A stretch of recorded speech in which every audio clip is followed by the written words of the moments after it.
Hello and welcome to another episode of Tribunal of the Grid, where we talk about all things Power Rangers, including the actors that play them. My name is Brandon. I am Lena. And I'm Will. And today we will be talking about some Power Ranger stuff that's just popped up randomly on our feeds. It is April 1st, so we will be talking about Power Month and what we're going to be doing for Power Month. August 1st. Did I say August 1st? You said April 1st. Jesus. Oh. Okay, August 1st. I am so sorry. August 1st. Thank you. Because I'm like, oh my gosh, like we're not going back in time, people. This is August 1st. We're recording, so sorry about that. August 1st of Power Month. So we will be talking about Power Month and what we'll be doing for Power Month. And we are going to be discussing it today. It Chapter 2. Mm-hmm.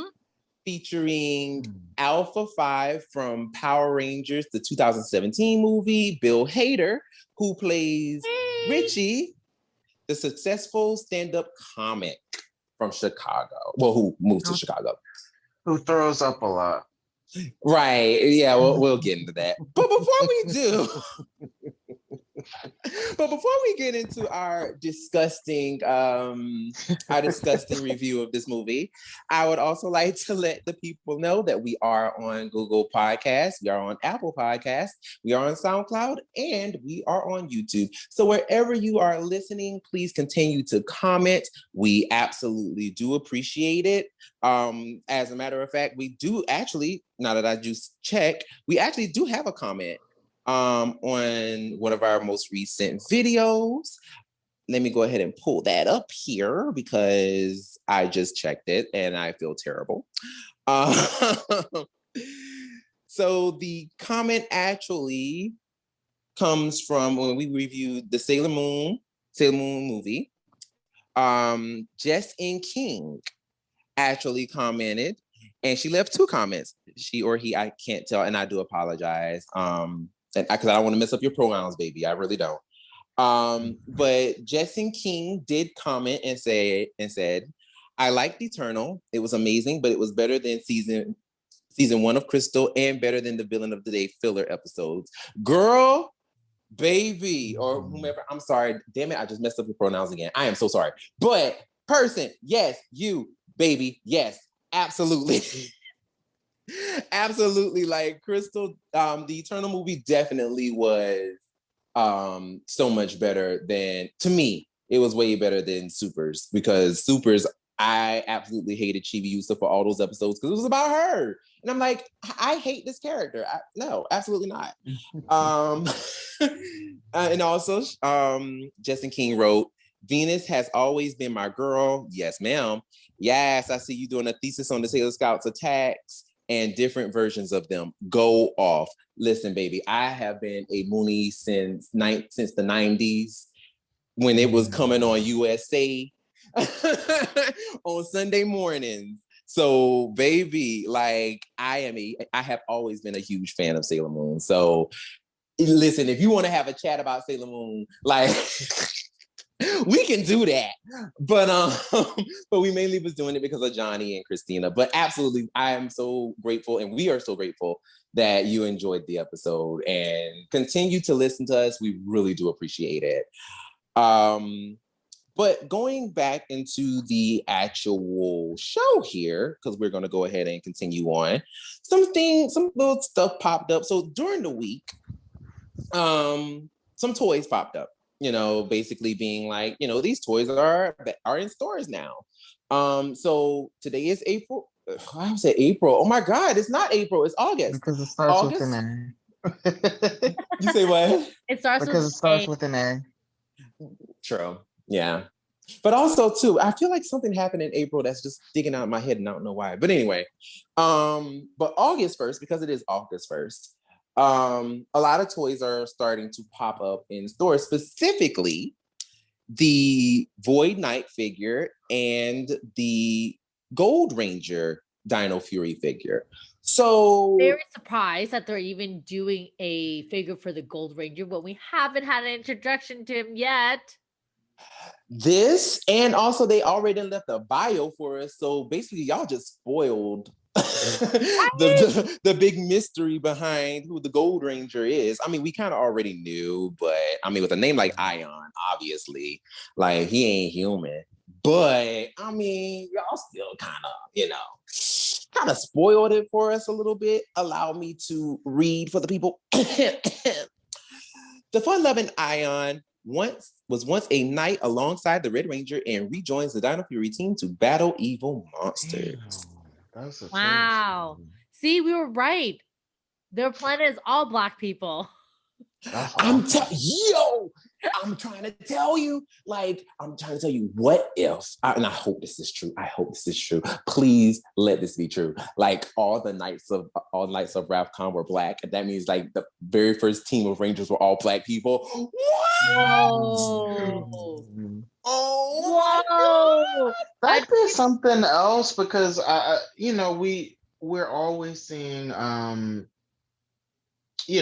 planets full of whenever there's like humanoid aliens, the planet is usually full of like white folks. Oh yeah. So like go ahead and say it. Say the thing, white people. Yeah, right? Like so it's cool. Yeah.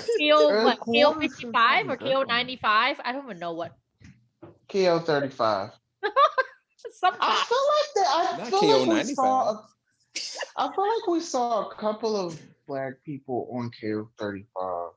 I remember one of them was one of the soldiers. I do remember. Yeah, it was one of them. One of them was a soldier. Okay, you have better memories than I do because I'm like, I just remember all white faces. The only reason why I remember him is because he stood in the background, but I do remember him being there. He didn't have a speaking line, but he was there. Oh, okay. Which that's not enough, damn. Right? It's not. That's not enough. It's not. It's never enough. Like, I mean, if like, and this is just something that just I feel like a rule of thumb with just shows in general and things of that nature. Like putting black people in the background just to say, oh, we have diversity is not enough. No, like that is just, if anything, that's more like a slap in the face. That's like microaggression too, because it's like, oh yeah, we got them. Look, they're right there. It's like, what? Exactly. No. And it's like they're standing in the background, they're doing nothing, but great. They're there though. They're there. See, they're there. It's like no baby. That's no. That's not enough. Thank you.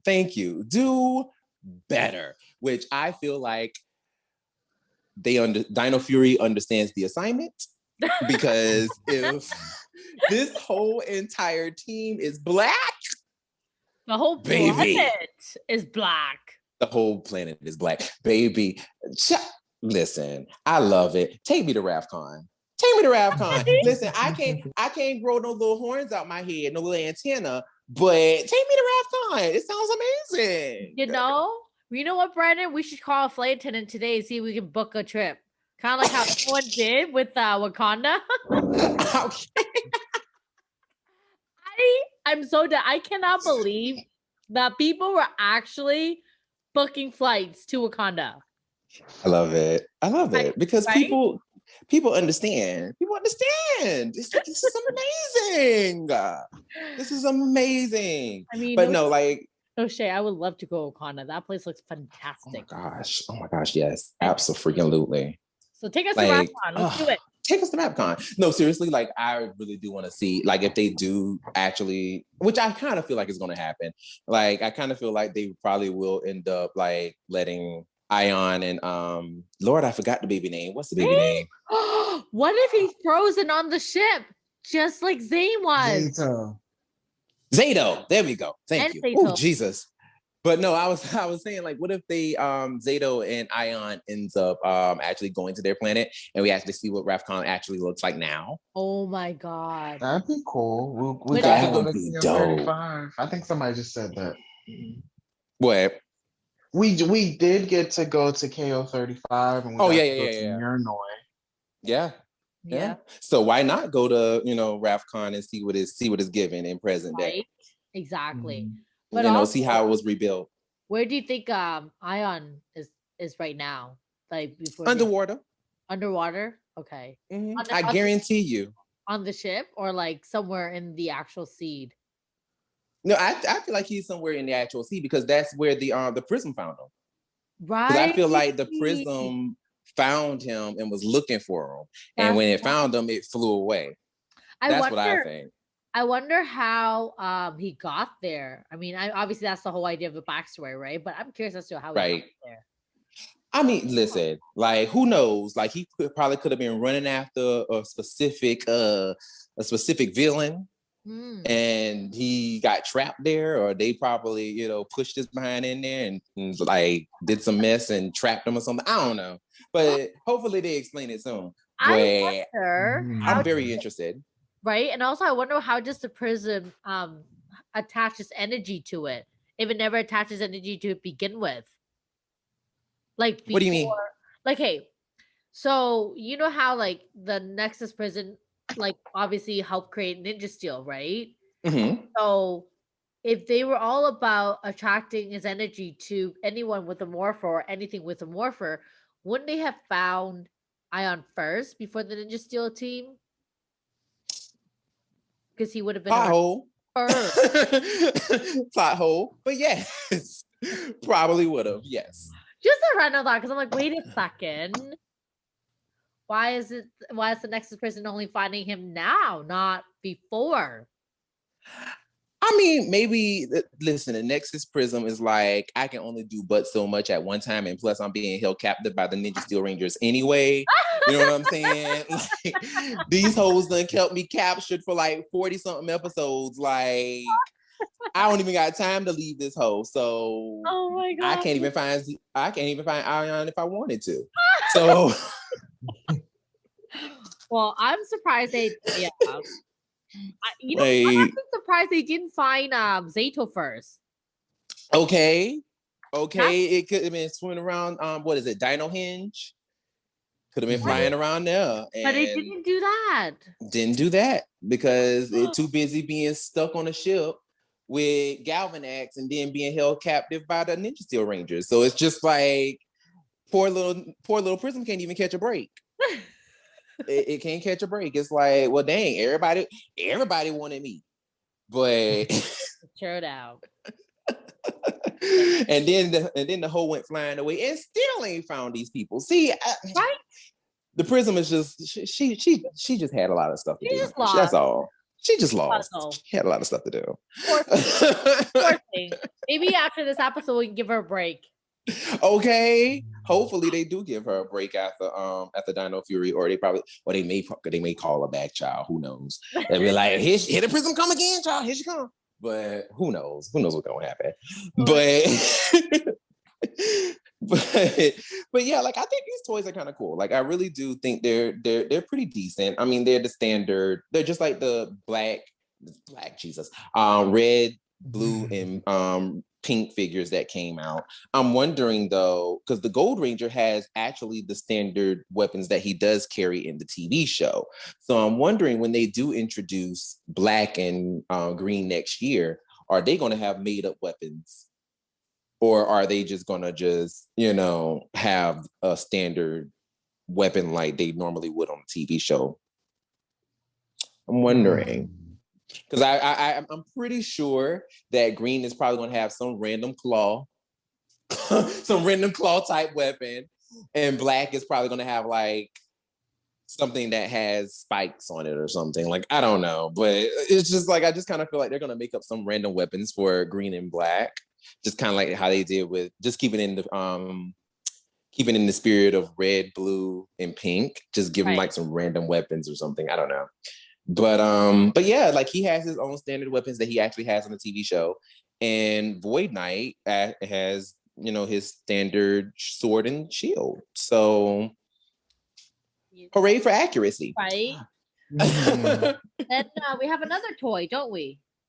We do. The other toy that we have is going to be the Power Rangers Dino Fury Red Ranger gear up pack. Oh. Now this one actually comes with the little face mask of the Red Ranger. I mean, perfect time, COVID-19. Hey. Seriously, I really want someone to walk up into a store with that mask on. If I was working somewhere, like if I worked at a Starbucks or something and someone walked up with that on, I would be like, here is a free shot of espresso on the house because that's amazing. Didn't Shewfelt did that at the beginning of the pandemic last year? He literally put on his Red Ranger helmet and walked into like, I don't even know, a place. Oh my God, I love it. He did that. Yeah. William Shewfelt? William Shewfelt. Right. Oh yeah, that is right. He did do that. That is hilarious. Like, I'm so serious. Like, I just find that I want someone to do that in front of me because I promise I would take a picture with them. I would take a picture. I'm like, this is amazing. That would be amazing. That would be amazing. Like, but nobody wants to do stuff like that here in Los Angeles because, of course, it's like, oh, I have a look. Oh my God, can't be too weird. Oh my God, of course, can have fun. Right. It's like, that's why you all are boring, and I can't date any of you. But oh my God. So overall, I don't know. I'm not feeling the gear up pack, but the other two is pretty cool. Yeah, like I like the figures. The gear up pack though, it's weird because we only seen the little dagger weapon, the Dino dagger. We only seen it being used once, and that was on the very first episode. I thought they would have given you like a morpher or something. I would have been like, okay, that's cool, but a dagger? Right. Yeah. I don't know how I feel about this.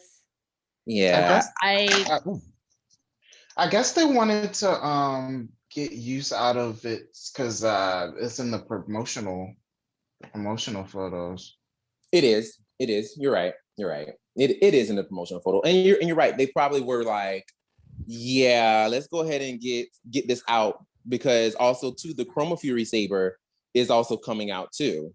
So that's supposed to be coming out soon. So they're definitely like, okay, now we might as well go ahead and get this Dino dagger out because Zato used it one time, but we don't know how many times the show gonna use it going forward. So it's like, okay, this is a form of the Chroma Fury saber. So, let's just go ahead and throw this toy out there too, just to give the kids some variety. But no, like I really do like, I mean, the saber, I like the design of it, like the little Dino dagger. I like the design of it. And honestly, like, I see exactly where you're coming from, Lena. It's not something that I would have personally chose for the gear up pack. But I mean, hey, listen, some child will love it. I'm pretty sure. Some child will live for it, honey. But I guess it's like, one of those things where it's like, okay, this is I guess we just gotta just chalk it up for this is for the kids. This is for the children. But yeah, so that was the toys. Also, just to let people know, in the vein of Dino Fury as well, it also came out during the week. The Power Scoop had promoted that Steve McCleary, who is the ADR writer / story assistant, will be cast as the voice of Stone Triplets in a future episode of Power Rangers Dino Fury. Now, I'm not sure if that role is going to be a monster of the day, or if it's actually going to be like an actual villain that the Rangers would have to defeat. But he is credited as Stone Snare, Stone Sad, Stone Mad, and Stone Rad, which I'm like, that's 4 people, but right. Okay. Not sure what that means, but okay. But yes, and for the people who don't know, McCleary actually has worked on Ninja Steel and Super Ninja Steel in the writing department, and he was a casting assistant for a short time, and then he became an ADR writer. So he's been working behind the scenes, you know what I'm saying, for a minute, but now he's doing the voices of the triplets, who are 4 people. So so be on the lookout for that. And also, just to let the people know as well, Power Month has arrived. It is now August. 1st. I had to get that out because I've been saying April. August 1st. It is now August 1st. So, Hasbro is doing Power Month, where, as we stated before on our last episode, Power Month is going to be a month where every week Hasbro is going to introduce a brand new line of merch and also give out news as well that pertains to Power Rangers. We are also doing a Power Month as well, where we call it 28 Days of Power Rangers. Now, we do also understand that there are 28 years of Power Rangers. We do get that. Yes, we do. But also, in vein of it, there's 28 days up until the actual premiere of Mighty Morphin Power Rangers. So because we said 28 days, we are actually using each day as a special, as a promotional for each season. So for each day, there will be a specific episode from a specific season that we will feature for that day. So, for example, for August 1st, we went ahead and we did the episode for the first episode of, well, not first episode, but the first season of MMPR. So what I did was on July 31st, I put in the stories which episode you all would want to see, and you all would vote on it. Now, if you wanted to see a specific episode, you vote thumbs up. If you don't want to see it, thumbs down. Then we tally up. We basically get the percentages of all the people who have voted up and see what that percentage is. If it's the highest, then that episode will be the one that will be featured the following day for that specific day. And since it's 28 seasons, that means there's one season per day. So since it's August 1st and we did Mighty Morphin Season 1 today, August 2nd will be Mighty Morphin Season 2, August 3rd will be Mighty Morphin Season 3, so on and so on and so on, all the way until we get to the 28th day, which is going to be the official National Power Rangers Day. Woo! So then we have a little surprise that we're going to throw for that. So that is why we're saying 28 days of Power Rangers and not 28 years. We do recognize that it's 28 years. That is why we're doing it that way. But the thing that we're doing in celebration of Power Rangers Month is actually 28 days. So 28 is actually being repeated several times. It just so happened that 28 is very special this year. So that is why. It is champagne birthday for them. They're having a champagne birthday, Brennan. Who's having a champagne birthday? Power Rangers. So basically, you turn the age that, okay, how do I say this? Do you guys know what champagne birthday is? No. I've never heard of that before. Okay, so champagne birthday is the year that you turn that age on the day of your birthday. So for example, this past year, I had a champagne birthday because my birthday is December 31st and I turned 31.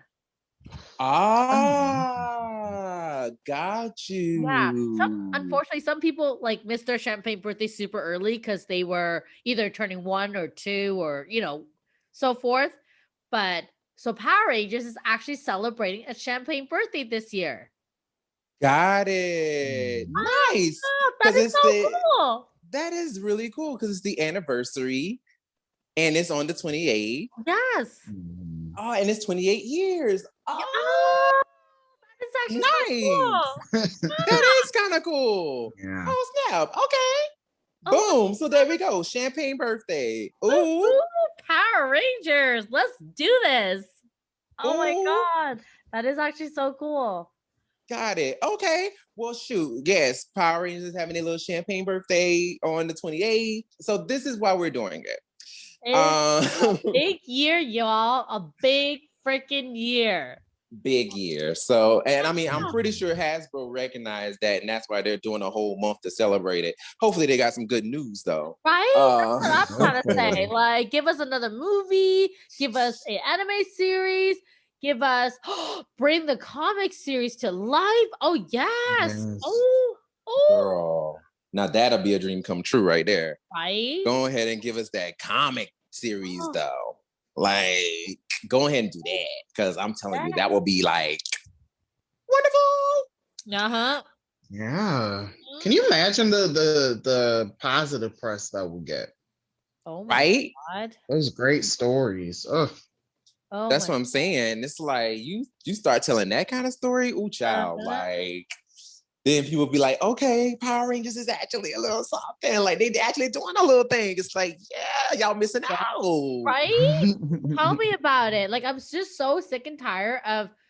I would clearly wear my Power Ranger shirts way too often at work, particularly, and I hate it so much when people go, "I love your shirt. I need to get me one of those." Yeah, I love Mighty Morphin, and I'm like, right. All you know is Mighty Morphin. Right. But also too, unfortunately, that's not all their fault. I mean, yes, it is their fault, but it's not all their fault. Because I could have been them, because I'm telling you right now, at a certain point, I almost gave up on the show too. I'm like, oh, child, no, this is ridiculous. I can't do this no more. But then I was like, you know what? I came back and then I seen something that I liked. And I was like, ooh, what was never mind. I'm not going to give up. What was the I'm gonna stay. season that brought you back? Oh, the season that brought me back. Okay. I know many people did not like this season. As a matter of fact, people hated it. And this actually forced Disney to, make Dino Thunder, but Ninja Storm. I loved Ninja Storm. Ninja I Storm. still Oh don't my get why God. people hate that season. Me Just because it was campy. either. Me neither. What about you, Will? Which one did you come back to? Oh God. Jesus. The one that I guess it was Samurai. Really? That was the first time that I watched like new episodes again. Wow. Because I had taken like a decade-long break. Wow. Oh, so you missed like pretty much all of the Disney era. Wow. Yeah. Wow. I saw like a little bit of Dino Thunder because Tommy came back. I saw a little bit of SPD. But Okay. then I knew it was still on, and then like my nephews got into it. But I didn't like watch regularly. Then I got back into the show when I was like 19, and then like 2 years later is when Samurai started. Okay, 2011. I got to ask, what about Samurai that was like, yes, Rangers, I'm coming back? The fact that Saban had brought the series back from Disney, and it was just a fresh newness, and then very soon I knew that didn't mean anything. Yeah, because after the first half of that, I couldn't do it. I gave it. I want to say I did the full 20 episodes or 22, but it just like, oh, it was painful. I'm surprised. That's why I'm shook, because I'm like, that brought you back? No, and I can see how. I can see how it brought them back, because it was this whole, the way that Saban Brands, especially when they renamed it Saban Brands, and when they did that, the way they came at it and the way they approached it was so like, oh, this is the new hotness, yo! Here it come. You know what I'm saying? Like, they were really hyping the hell out of Power Rangers Samurai. And they made it seem like, oh, it is the new hotness. It is it. Like, this is what's about to go down. You know what I'm saying? So I can see how it kind of made Will be like, okay, yeah, I'm gonna give it a shot. And just to find out. It was basically Mighty Morphin all over again, but worse. And for some, and not to poop on it for some people, because for some people they loved it. Some people they like Samurai was what actually brought them either to the show or brought them back to the show, and they loved it ever since. Like, you can't tell them nothing. Like, it's like, oh my God, Samurai rejuvenated my love for Power Rangers. And it's like, are we watching the same show? But then again, it's like, well, it's like different storms, strokes right? for different folks. Right. Storms. Everyone was all like, ew. And you know what? I do see that even online. Oh yeah, but to let you all listeners out there know, for me, the one that brought me back was Power Rangers RPM. Yeah. Now RPM, that's a season right there. That's Power Rangers. Like, that's just I don't know. I came home from college one day and I was like, oh yeah, there's Power Rangers on Netflix now. Let me check it out. RPM. What is this RPM? Well, let's just say I went back and watched all of it after, obviously. And RPM, you got me, that's for sure. Was it RPM that got you, or was it Dan Ewing that got you? If I'm being honest, it was actually what's the Scottish guy's name again? Oh, Flynn. Flynn? Ari Boylan. Yeah. Ari Boylan got you? Yeah. Interesting. Wow. Yo, okay. I think you remember this. When we first met him, I was losing my shit. Oh yeah, oh, like my God. She was totally gooning all over this man. Like, I'm just like, girl, Lena, pick your face up, girl, pick your mouth up. You're drooling. It was him. He got You're me. drooling, honey. You're drooling. Oh my God. I even now thinking about it, I'm all hot and sweaty again. Oh wow. I know it was definitely. Oh, I love him. No, like I will say, like, RPM's cast was just, oh gosh, oh my gosh, like they look good and they were wonderful actors. Like, like RPM's, like the rate of the success of every RPM actor is like pretty much over half. Like, all of them went on to become huge successful actors. So it's like, yeah, RPM was definitely, I feel like, the kind of show that, you know, Power Rangers should be, in a sense. Right. And because it calls for real acting. And that's what I was just about to say, because majority of them, if you look back on their careers, they already had like a shit ton of stuff under the belt before they even got cast. Yeah. Like, they were just like, this is my first gig. Yeah. Like, you look at Rose McIver, she was a Disney child. That's the other crazy thing. She was so Disney that no one even realized it. She did so many Disney films, so many Disney movies, like so many Disney shows. But yet no one talks about her. She's not like she played Xena. Right. She actually switched bodies with Xena. That's the first time I ever saw her. So like, she's just done so much that no one ever talks about her. And I don't feel like she gets the kind of credit that she deserves at all. Right. Like, you were like, who's Rose McIver? And I'm like, are you fucking kidding me right now? Are you dead ass serious right now? Like, we need to sit down. I need to pull up the archives. Like, we go way back. like way back. We go way back, like flats on a Cadillac. Like, that kind of way back. Right. So I'm shook when I hear this. And then, of course, like, I had to do a little bit of research, but then I found out Ika has been doing a bunch of Australian films and TV series and all that stuff. And I didn't realize that one of the shows I was watching, he was in it. I think it was like called Blue Water High. He was Blue Water High. Yeah, love that show. Love. And then who else? And you get like Dan. I'm like, frick, he done everything in Australia. Freaking everything, you know. That it was funny because, like, Dan Ewing is the reason why I stayed for RPM, because I was like, there is something about that man that I just find extremely attractive, and I'm just like, so attractive. But what was funny to me though was the fact that his stunt double was like almost 2 heads shorter than him. Oh shoot. So, like, what they would do is they would have to put, like, if they were doing like a demorph sequence, they would always have to put his stunt double on apple boxes. Oh. Just to make him just as tall as he was. Oh my God, that's hilarious. Because Dan Ewing is like 6 foot. He is. Yeah, Dan Ewing is like 6 foot tall, like 6'6". You know, I think for me, I guess because for me, like I knew, you know that saying, you can't change a bad boy will change for you. So Mm-hmm. when I got that vibe from him, like, I don't need a bad boy. I can't change him. Ugh. And then I see Flynn, I'm like, yes, baby.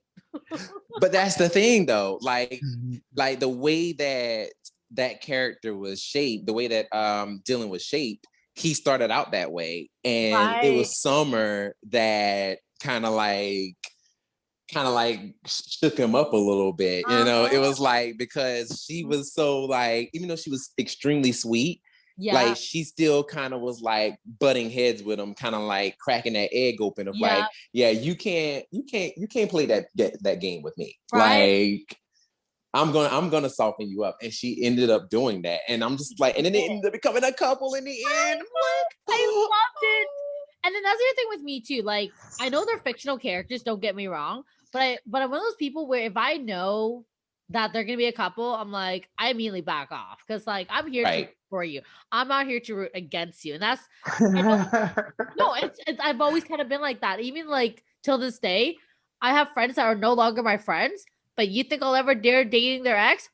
F no. It's just no. Mm. I just don't feel comfortable. No. No. Yeah, I'm no. loyal till death. So even if we're not friends anymore, it doesn't matter to me. Like it's just a no. Sorry. No, that is true though. Like I would never. No, that's just that's off limits. But yeah, no. Like seriously, I like RPM was definitely. I remember when the actual trailer came out for RPM. I downloaded the trailer and I would watch it literally every single day. Right. Like that's how much I was like so excited to see RPM. Oh And my then god. check this out. I missed the premiere. Shut up. Are you serious? I was heartbroken because I couldn't find it. I couldn't find it because it was during that weird time of like where ABC Kids was doing that weird transition thing, Right. Yes, and yes, the time yes. schedules were off and all that stuff. So I ended up missing the premiere. And I was so hurt. Like Oh, I was heartbroken. I Like that feel thing you. bothered me. I Oh feel my you. God. Oh. So yeah, but like once when I was able to like actually see the first episode, I was like, oh my God, this show is amazing. This show is amazing. Like, It's but actually the one, everything. it was everything. But the one thing I will say though, until they actually stopped airing it, you want to know what one show I did not miss, and then we have to get back on topic. The one show that I did not miss, Kamen Rider Dragon Knight. I did not miss not one episode of that. Wow. And I know some people are like, Kamen Rider Dragon Knight is terrible. It is. But it is a guilty pleasure of mine, so do not judge me. Moving right along. But no, but yeah, so yeah, Power Rangers month is a thing. We're doing it. So like I said, if you really want to participate and you want to, you want to post up and vote on whichever show you want, whichever episode you want us to do, make sure you give the thumbs up on the ones you don't, thumbs down, the ones you do, thumbs up, thumbs down, the ones you don't. And if it's the highest, we'll go ahead and we'll put it up. So that's how it's going to go. All right. And Will, you also wanted to talk about Spider-Man, right? Or was it, is it Spider-Man? Yeah. Yes. Today is National Spider-Man Day, and Spider-Man is one of my favorite superheroes ever. But you're probably wondering why I'm bringing that up on a Power Rangers podcast. But Spider-Man actually does have some ties to Power Rangers. So back in the 70s, Toei and Marvel, they had a little deal going, and they brought Spider-Man over to Japan. It didn't have the same origins of Peter Parker being Spider-Man. It kind of took like a Sentai type story. Spider-Man could transform, and one of the big things was Spider-Man actually had a mecha, which would later on be a Megazord in Power Rangers. And interestingly enough, Spider-Man having a mecha in this series influenced Sentai to start using mecha, the giant robots in their series. Yes. So I included a cool little video from Toy Galaxy on YouTube and on Instagram. And he kind of chronicled that little journey of Spider-Man in Japan and its links to Sentai. So I thought that was pretty cool. And yeah. Yeah. And I mean, it's crazy because, you know, and just to add to that, you know, yes, Super Sentai was, you know, in their previous seasons like Go Ranger, and Go Ranger and Jacka. They did have, you know, mecha in those shows, but the only thing about it was they weren't transforming. They were more kind of like sky ships in a way, where they just kind of like floated around and just shot things, or were just kind of like bases or things of that nature. But they never really actually did anything. They were just kind of there.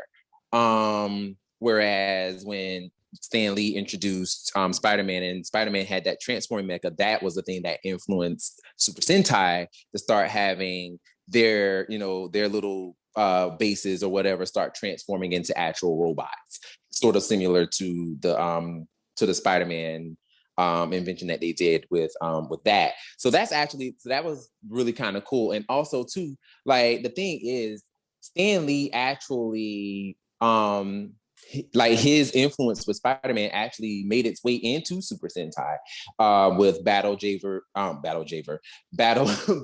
J, and also Sun Vulcan, which were the two seasons, and also Denzi Man, actually, I believe, which were the seasons that came on around that time, around the time that Stan Lee was trying to acquire the rights to those shows. So they were kind of like trying to partner up. Marvel and Toei was trying to do a little partnership. So unfortunately, you know, that dream came crashing down and Stan Lee couldn't bring it over to the States. But definitely when people, you know, try to, you know, give all the accolades to Saban, it's like, yeah, I hear you. And yeah, if it wasn't for Saban, we wouldn't have Power Rangers. But I feel like the real hero here is actually Stan Lee, because you know, if it wasn't for Stan Lee, we wouldn't actually have transforming robos in Power Rangers and Super Sentai. So you kind of got to give credit where credit is due. Exactly. So, can you imagine have Stanley successfully like brought it over? We would not be like, oh, you like Power Rangers? Oh no, absolutely. Like I still stand by that. Like absolutely, I still stand by that. I think if had the show been brought over, there's two ways that could have actually fared. It could have either been a very bad situation where it was like, oh, this crap is terrible, don't ever do this again. Or it could have actually done amazing, and we could have had Power Rangers could have been like the biggest brand ever. It could have been like one of the Marvel's most biggest brands, right? You know, so like, I mean, storylines, animated stuff, real. I'm telling you, like movies, not real actors, but like you know, experienced actors. No, like real. No, you're right. I could totally see like maybe like a Chris Evans or somebody like that being like, if we were living in that world where, you know, Power Rangers actually became like a real Marvel thing, I could totally see like a Chris Evans or a Scarlett Johansson or somebody like that being offered like, oh, you want to be, you know, a certain Ranger or somebody like in a movie or something. You know what I'm saying? Like I could totally see it. Absolutely.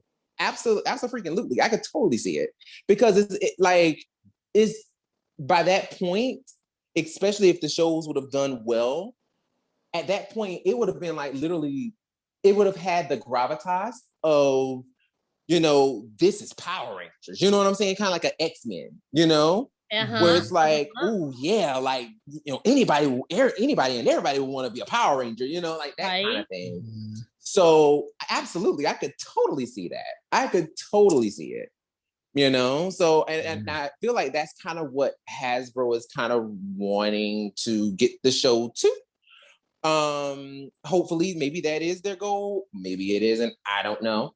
I feel like that should be any company's goal if they're trying to push something like that, you know, is to try to make it as, you know, popular and trying to make it as mainstream as possible.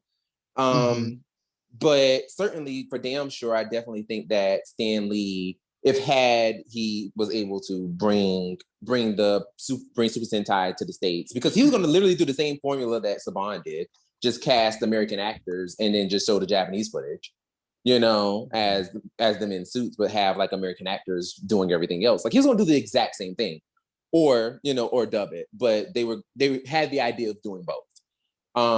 So I mean, he was gonna do basically the same thing that Saban did. But just timing. It was timing. Absolutely. Ultimately, it was timing. It was, you know, so he couldn't do it. And that, I guess that was more so, that wasn't Stan Lee's blessing in a sense, you know. It ended up being more so like, this isn't for you. You have Spider-Man and you have all the characters that you're going to create that's going to become big. And, you know, I'm going to save this blessing for Haim Saban over here. And here he comes. Not you that know, he deserves it, but okay. Yeah. You know, if I have to say, I'll be honest, he did not deserve it. I felt like when he got it, yes, I understand that when you're doing anything in life, especially nowadays, because our main form of trade is money, I get that. I'm not against it. Obviously, I would not want to work for free, and neither should you, right? Of course. But he really, when you really get down to the real reason why he did it, was all because of the money.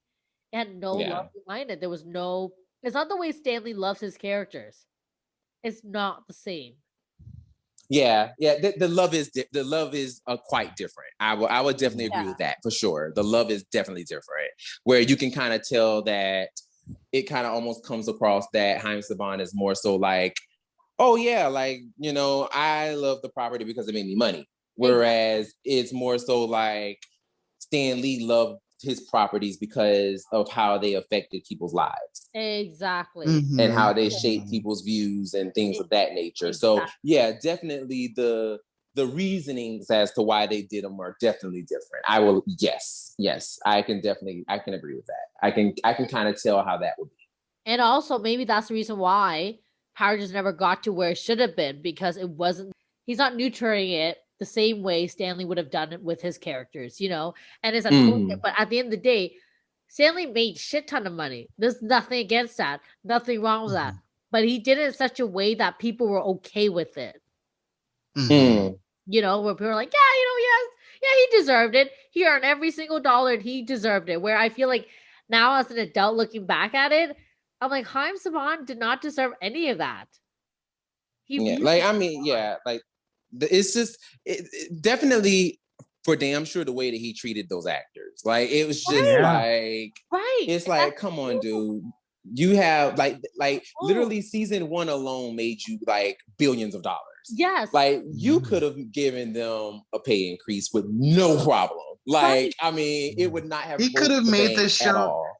He could have made the show union and given them benefits. Yes, absolutely. Still had his money and made more, and still had all of his money. Exactly.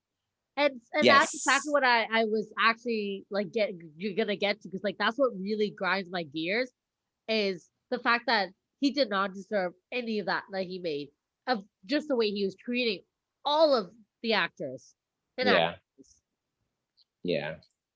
And that's the argument that is normally always, you know, always there, because it's like, dude, like, yeah, you know, you really, the way you worked those actors, it was criminal. The way you worked and treated them, it was criminal. It was downright actually evil in a way.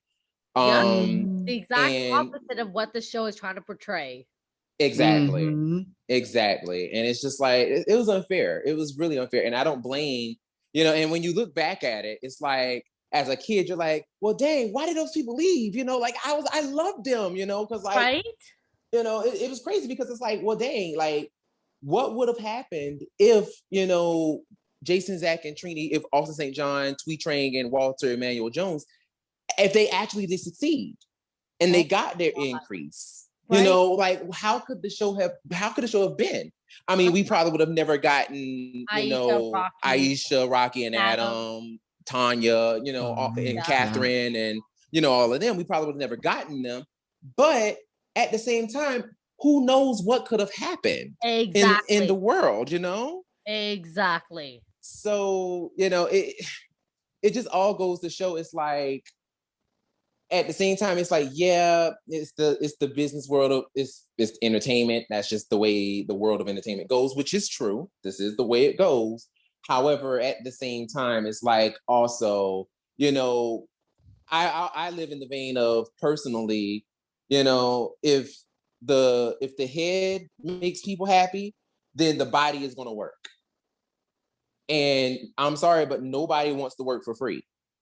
Mm-mm. And if the head is messed up, then the body is going to be messed up. Nobody's going to want to do the work if they're not getting paid properly. Mm-hmm. So, you know, of course, it's going to be a constant revolving door, which, I mean, they made it work, obviously, because Super Sentai was doing it. So it was like, every season, you know, they was changing people, but they were doing it because that's the formula that they already established. That, you know, every season is a brand new story. But the way that Power Rangers was doing it, it was like, at the time, it was like, well, crap, like, we're trying to do this overarching thing. And it's like, well, until y'all start switching up the stories, it didn't make sense to keep, you know, doing the way you did it. So, you know, it's just really sad. It's really sad. It really is. But regardless, it is what it is. Right. Mm-hmm. So happy Spider-Man Day. On that positive note.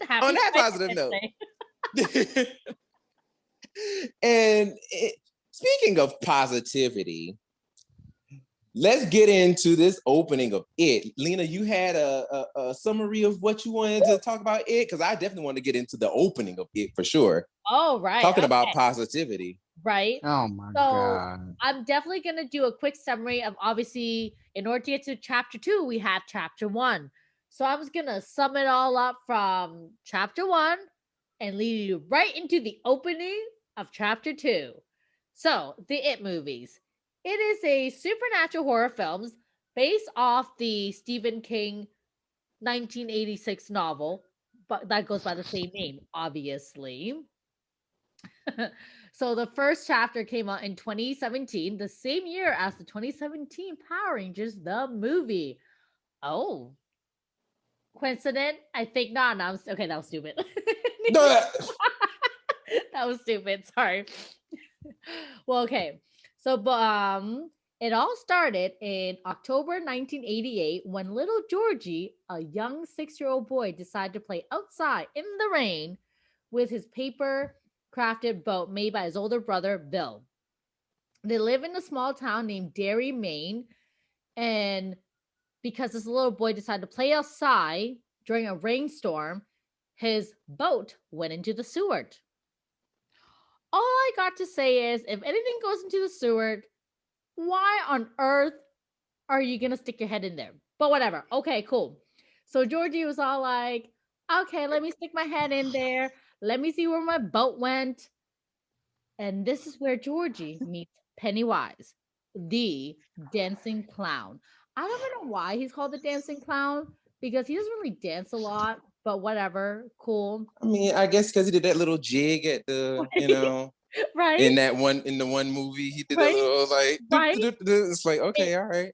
Right? That's exactly what I was thinking. I'm like, he did that one scene in the middle of the basement where the water was floating. But whatever. Okay, cool. We'll do that. So Penny told Georgie that in order to find his little boat, he needs to come a little closer.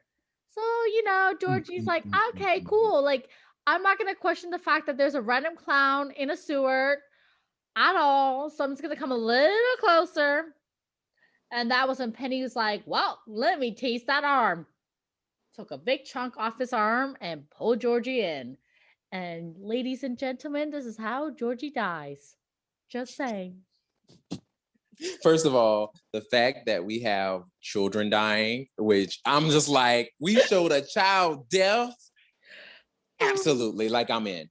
Right? I'm in. Wow. Because, and granted, it's not because a child died. That's not it. That's not the reason. Because that would sound morbid as hell. That's not the reason. But it's the fact that you normally don't see stuff like that happening in movies. Exactly. Like, for the most part, if a child dies, they'll either cut away or you'll just have the idea of knowing that the child died, but you never actually see children dying on camera. That's a thing that is never hardly ever done.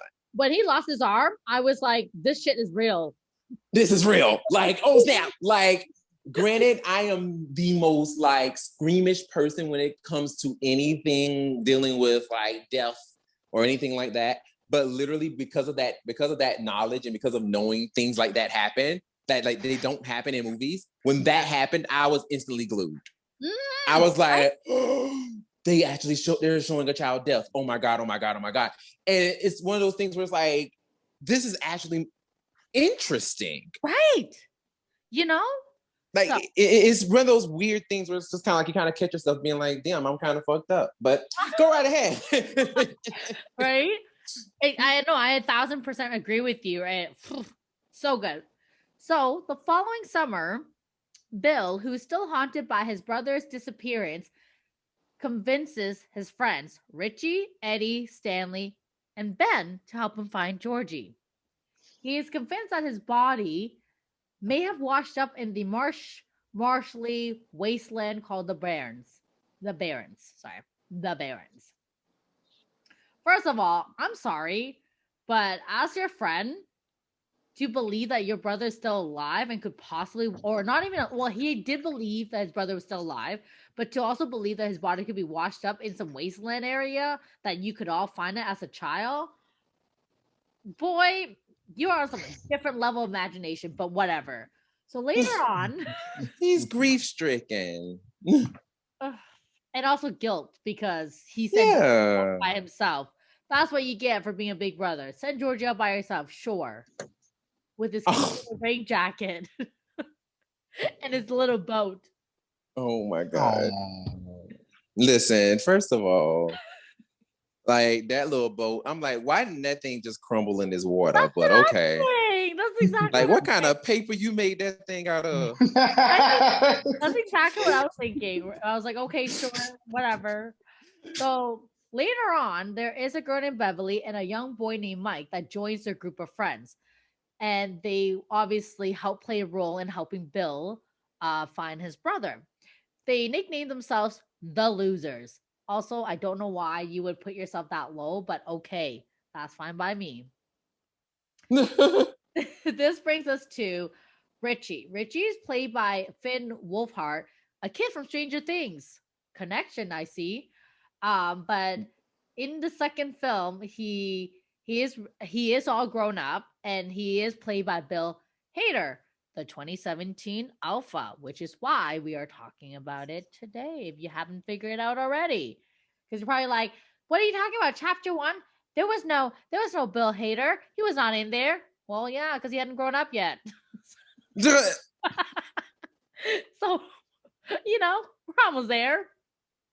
Wow. And as the Losers Club, they realize they're all being stalked by the same entity, which they refer to as it. I don't know why they call it, but whatever.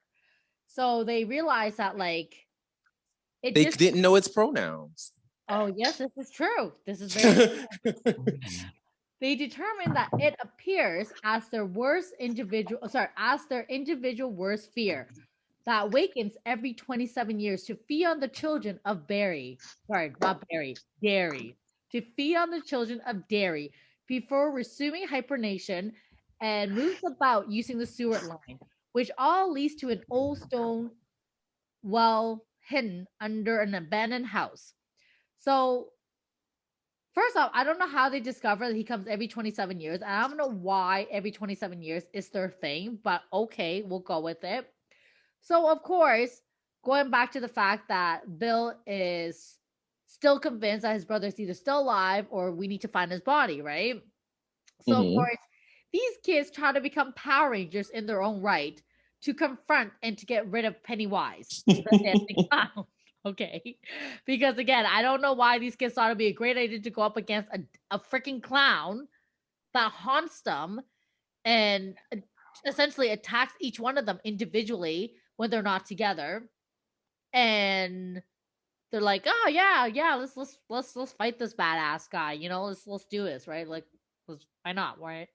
But obviously, fighting Pennywise isn't going down as planned. No.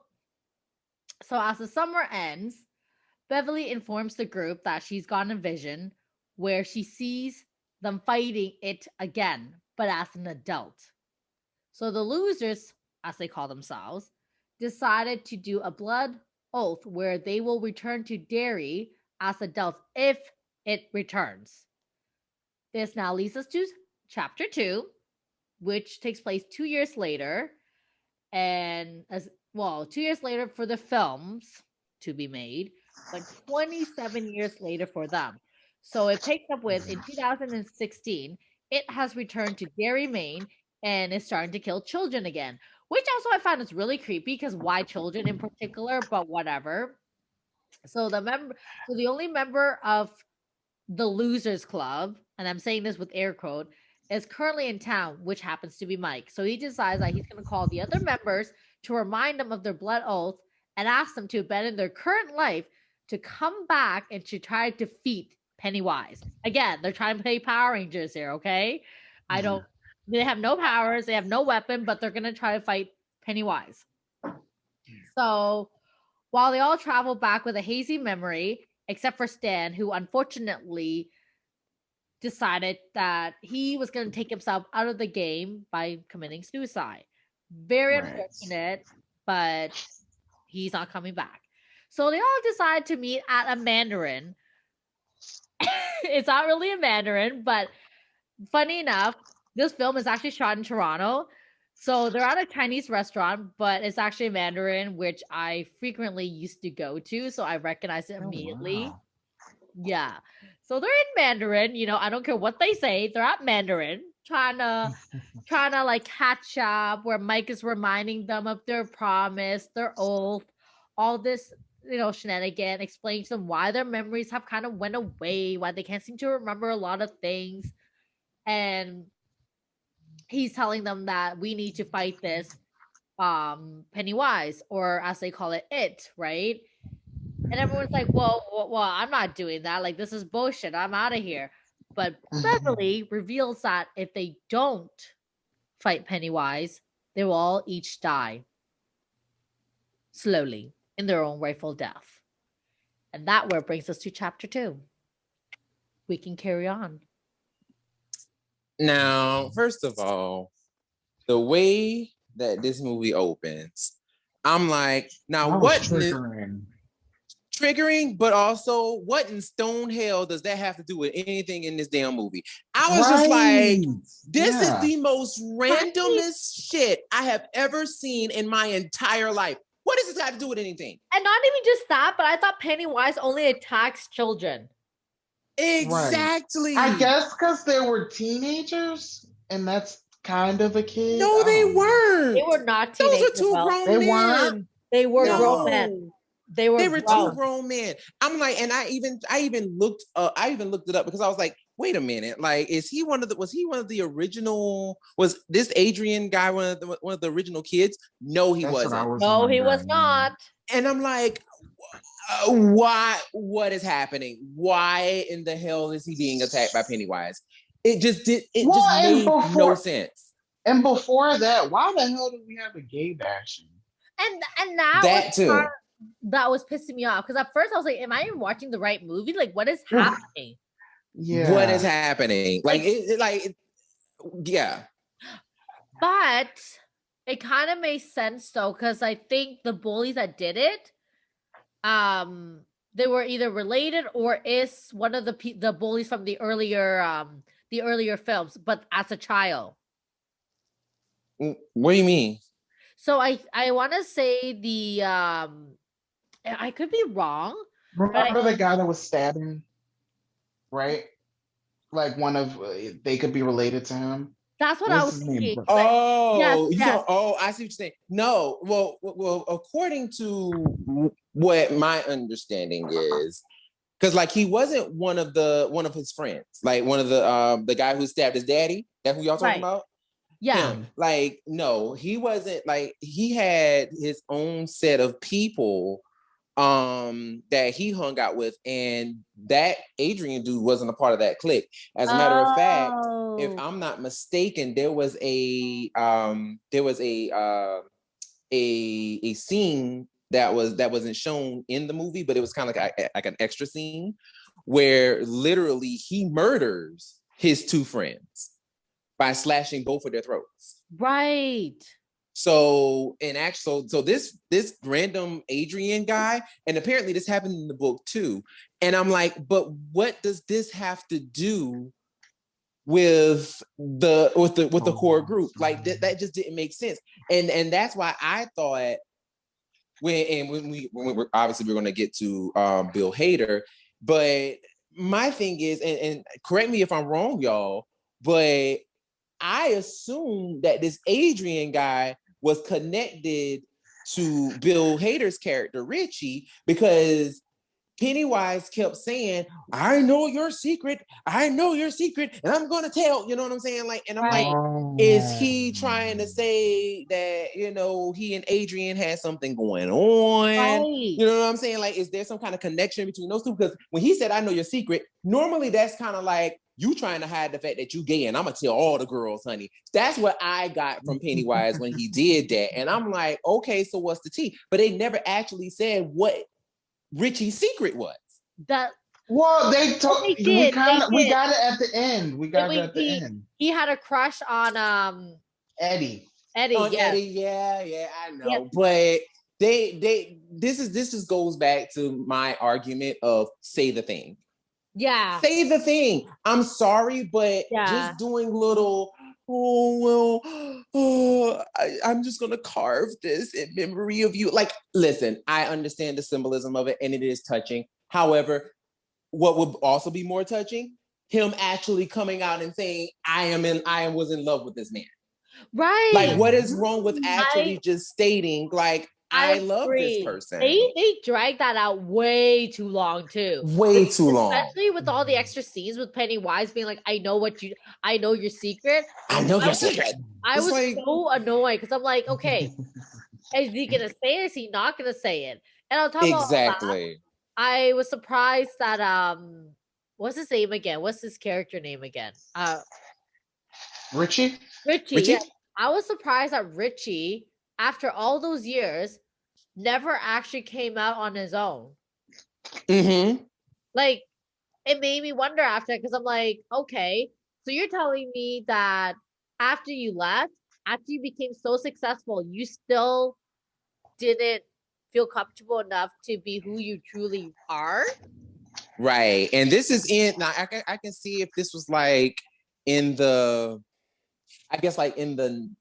90s, which I'm pretty sure they were still basing it on, because this is from the book that was, written obviously in the 90s or whatever. So that was during the time of like, when people were still living in the closet out of fear of being, But it's like this movie is now set in the 2000s. I was just gonna say that now is being set in 2016, and yeah, being openly gay and having gay marriages was very much an active thing at that point. Yeah. It was like, girl, I'm out here now. Like, what's tea? Right, no, exactly, right? So that's why I was really surprised that, based on all the success he had in his life, that he didn't feel comfortable enough to sort of be like, hey guys, I really like guys. I want to be with a guy, or I want to be with you, like, or whatever, right? So I was surprised he didn't have a partner, and I was pretty stunned by that. He didn't even have a secret partner, let alone a partner. Mm-hmm. Right. It's like, my guy, what are you doing? Just going on Grindr? Right. Like, and not even doing anything. Like, what are you jacking off? Like, in front of Grindr? I don't. What are you doing? Are you still a virgin? Like, is this what you're trying to tell us?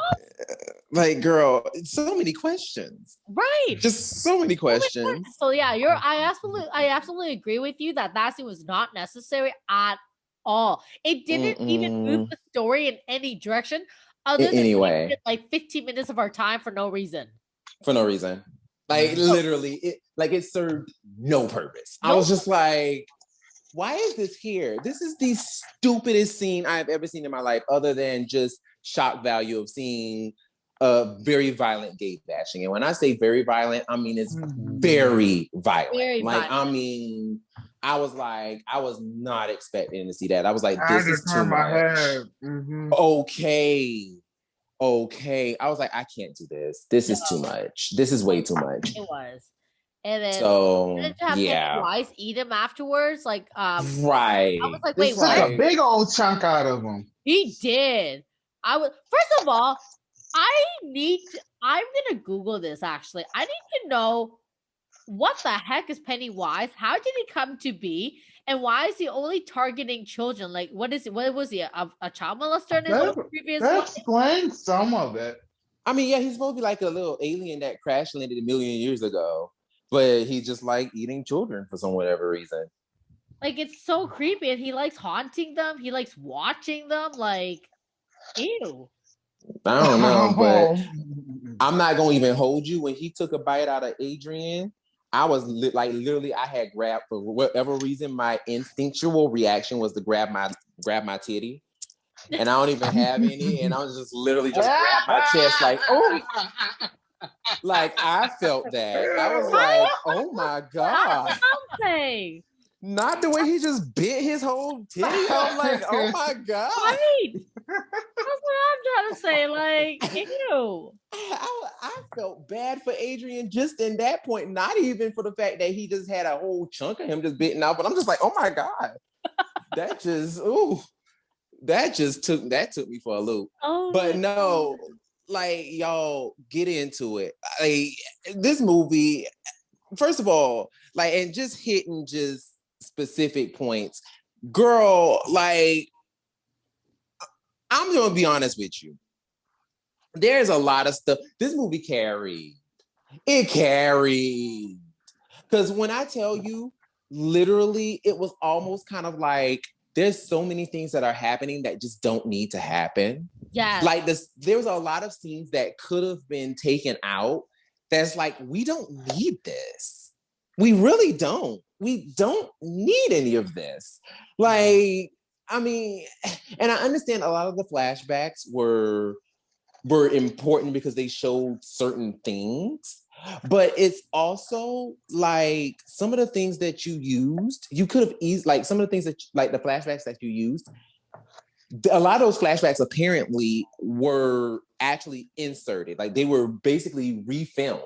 They were refilmed and they had to actually digitally alter some of the kids because obviously they got older. Yeah. So they had to digitally alter them, and like some of the sound was weird because they didn't have the same voices, and it was a thing. But basically, what I'm trying to say is, instead of doing all of that, why couldn't y'all just pick certain little things from the first movie? Yeah. And then just take excerpts from the first movie. Yeah. Instead of just like giving us all this hoopla and creating all these brand new scenes. Because I'm like, some of this stuff, I'm just like, I don't care. Like, you're prolonging the inevitable. Like, you're making this movie much longer than what it needs to be. And not even just that, though, too, but some of these re-storytelling as the flashback actually confused me. Yeah. Like, for an example, Beverly's character, right? We understood from the first movie, her father was sexually assaulting her. Her father was abusing her. But then in the second movie, it made it seem like he was such a good guy, like he could do no harm to his daughter. And I was so confused at that point. That scene with him spraying his mother's or her mother's perfume on her and like sniffing her and hugging her, that was weird as hell. That was just weird. But that didn't really specify that like he was sexually assaulting her. I thought it was kind of implied because he was telling her about how much she looked like her mher, but she'll never be her. but then he sprayed her mother's perfume on her, and hugged her. So I feel like for me that just seems like more of an abuse, like just more of a physical abuse, like not a sexual abuse. That's just I feel like sometimes people do that, especially when like a parent loses another parent. Sorry, like yeah, when one of the partner loses another and they still have the child that looks like them. It just seems like a regular case of like, them blaming that child for that parent no longer being around. It didn't seem like to me that he was abusing her sexually or in any aspect like that, other than the fact that, she's there and it's a shame that she reminds him of his wife that he loves so dear. Listen, just in general, that man is just absolutely just disgusting in general. But but my thing was like, it was just that whole clubhouse scene with them like going to the clubhouse. I'm just like, this stuff is so not needed. I was like, when did they ever how did you clubhouse? Like, I don't remember this. Oh wow, that wasn't in the first one. It was not in the first one. No. I was like so when they did that scene, I was so confused. I was like, wait a second. This was not in the first film. Why are they at the clubhouse? Like, why is there even a actual clubhouse? And I understand the idea of it being like, well, we need to inform certain things that's going to be prevalent as we go forward in the movie. So I understand. However, it's like, use certain elements from the first movie if you're going to do that. You know what I'm saying? Because I'm just like, all these made up things where it's like, oh, this was a thing. And it's like, but we don't know that because we didn't see it. Exactly. So trying to make these new things and trying to inform us of these new things is almost kind of like, but no, like, it's just like, why do we need all of this? It just felt weird. It was like, okay, this is stupid. We don't need this. And then that scene with Richie playing the game, and he wanted to continue playing with that kid, and everyone came out was all like, "Oh, you're gay." I was like, wait a second. That scene did not imply that he was gay at all. That scene just implied that. What? I totally got that from that scene. What? Well, the way that he wanted to play the game with the other kid, like he said he was gonna go, and then when he was trying to get him to stay, just the way that he looked at him, that's what I got. And then the guy, and then the kid was like, when his friends came along, his friends were like the bully kids. Then he wanted to act all brand new and be mean to him.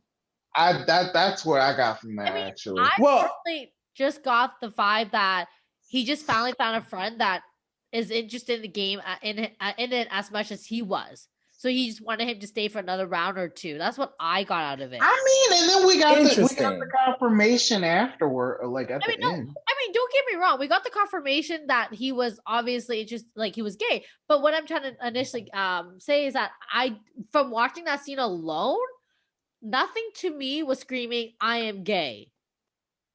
I am interested." See, this is what I like. This is it right here. This is discussion. Now, in a way, I'm gonna play devil's advocate because on both sides, I could see both things, and I agree with both of you. My thing is, it's more so I was mad at, like, if anything, I kind of felt like it was really messed up of the guy that was trying to act bold in front of his homies. You know what I'm saying? Like, I felt like that was the thing for me, because it was like, you could have you had the power to stop that. Yes. And you didn't. Instead, you went with your friends and started treating young Richie all kind of way. Which I'm just like, that's really fucked up, because it's like you did not have to allow this to happen, but because it's almost kind of like, oh, guilty by association. I want my homies to think I'm gay or nothing. You know what I'm saying? So I'm gonna go ahead and I'm gonna jump on their side, which is like, my guy, that's really messed up. Well, I mean, we see it all the time. I mean, that still happens to this day. But You know, I just find that I agree with both of you. And it's very interesting how we could all have we can see the same thing, but have our different interpretations of it. Right. Like I could definitely see how, Lena, you would say that you didn't see that because of how it was played. And I feel like it was played up that way, which means they did their job.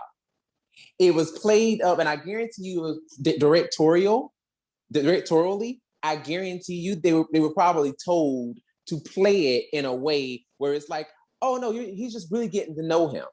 You know what I'm saying? And they're really just having this time together. But there's this undertone of and correct me if I'm wrong, but it's almost kind of like a if you know, you know kind of thing. Yeah. And yeah. there's and they definitely had that little piece of if you know, you know, because the way it was the interaction between them two, because they was giving each other the eye, and they was just doing all the things like, yeah, I mean, if you wanna stay for a while, I mean, you can, you know. And he's like, yeah, you know, I'm feeling what you throwing out. And you know what I'm saying? What? So and you know what? It's funny you say that because when they were giving each other the eyes, but I think at the same time I didn't want to assume right away either. So when I looked at overall the scene, I was like, oh, obviously looking back on it, I was like, oh yeah, I do see where you're coming from. I do see how that scene can be. But my initial reaction was not that. I think my initial reaction was like, you know what, let's give everyone the benefit of the doubt. And at the end of the day, I think for me, it's just like, I don't give a crap if he's gay or not. If he's gay, you know what? Love is love. Good for the boy. Look at him going after what he wants, you know? You go get him, Tiger. That was my reaction to him. But, you know, I'm just saying. Not go get him, Tiger. Go get them. Okay, Mary Jane. I didn't understand why they were so oh my goodness, what's the term? Why they weren't blatant with Richie, excuse me. I'm not Richie being gay. They just kind of skated around it. Yeah. It was almost kind of like the movie was kind of like, and goes back to, once again, just being afraid to say the thing. It's like, why are we so afraid to just say he's gay and he's in love with somebody? It's okay. Guess what? It's a natural reaction. Like, I guarantee you, if he was straight, like, it would have been said probably numerous times. Hello, look at Beverly and Bent. Yeah, because they were not afraid to shy away from the love that they had for each other. Well, the love that Beverly thought she had for Eddie. It was like it was a weird little love triangle, but not really. Right. And it was just like they weren't afraid to shy from that. But it's like, ooh, gay, we better not do this. And it's like, come on, y'all. Like, let's not do this. Like, let's please not do this. And you know, it's just weird. It's just this weird thing of like people not wanting to. I ultimately feel like it's the idea of you don't want backlash from heterosexuals. Like, that's really what it is. It's like, you don't want the backlash of, oh, they're trying to push gay in my face. Oh my God. You know what I'm saying? Like, that's really what the argument is going to be, because we all know that argument. We know it. I mean, hell, like, all they did was just suggest that Trini was queer in a 2017 movie. And all of a sudden you had everybody pumping up their chest. Oh my God, they're trying to make my Power Rangers gay. You know what I'm saying? Like, it's just like, come on, y'all. Like, let's not do this. No. So it's this idea of, and I understand Hollywood trying to, you know, have the thing without having the thing because they don't want people to get upset. But at the same time, it's like, well, I'm sorry, if they're going to get upset, deal with it. I was just gonna say that, you know, like, there are so many other films out there that people get upset over, but yet it still happens. They still happen. Right? Like, you know, violence and guns and all that stuff that I hear all these stupid moms complaining about all the time. Oh, yeah, it's the media. It's making my child bad. No, it's just you. It's you. Poor parenting. It's yeah, you. it's you. It's you. I promise it's you. Yeah. And I promise also, watching two men share love for each other is not turning your child gay. Your child is either going to be gay or not. 100%. Because just hearing that sentence alone is BS. Like, what? So you're watching two straight couple fall in love with each other is not going to make a child straight? I'm telling you.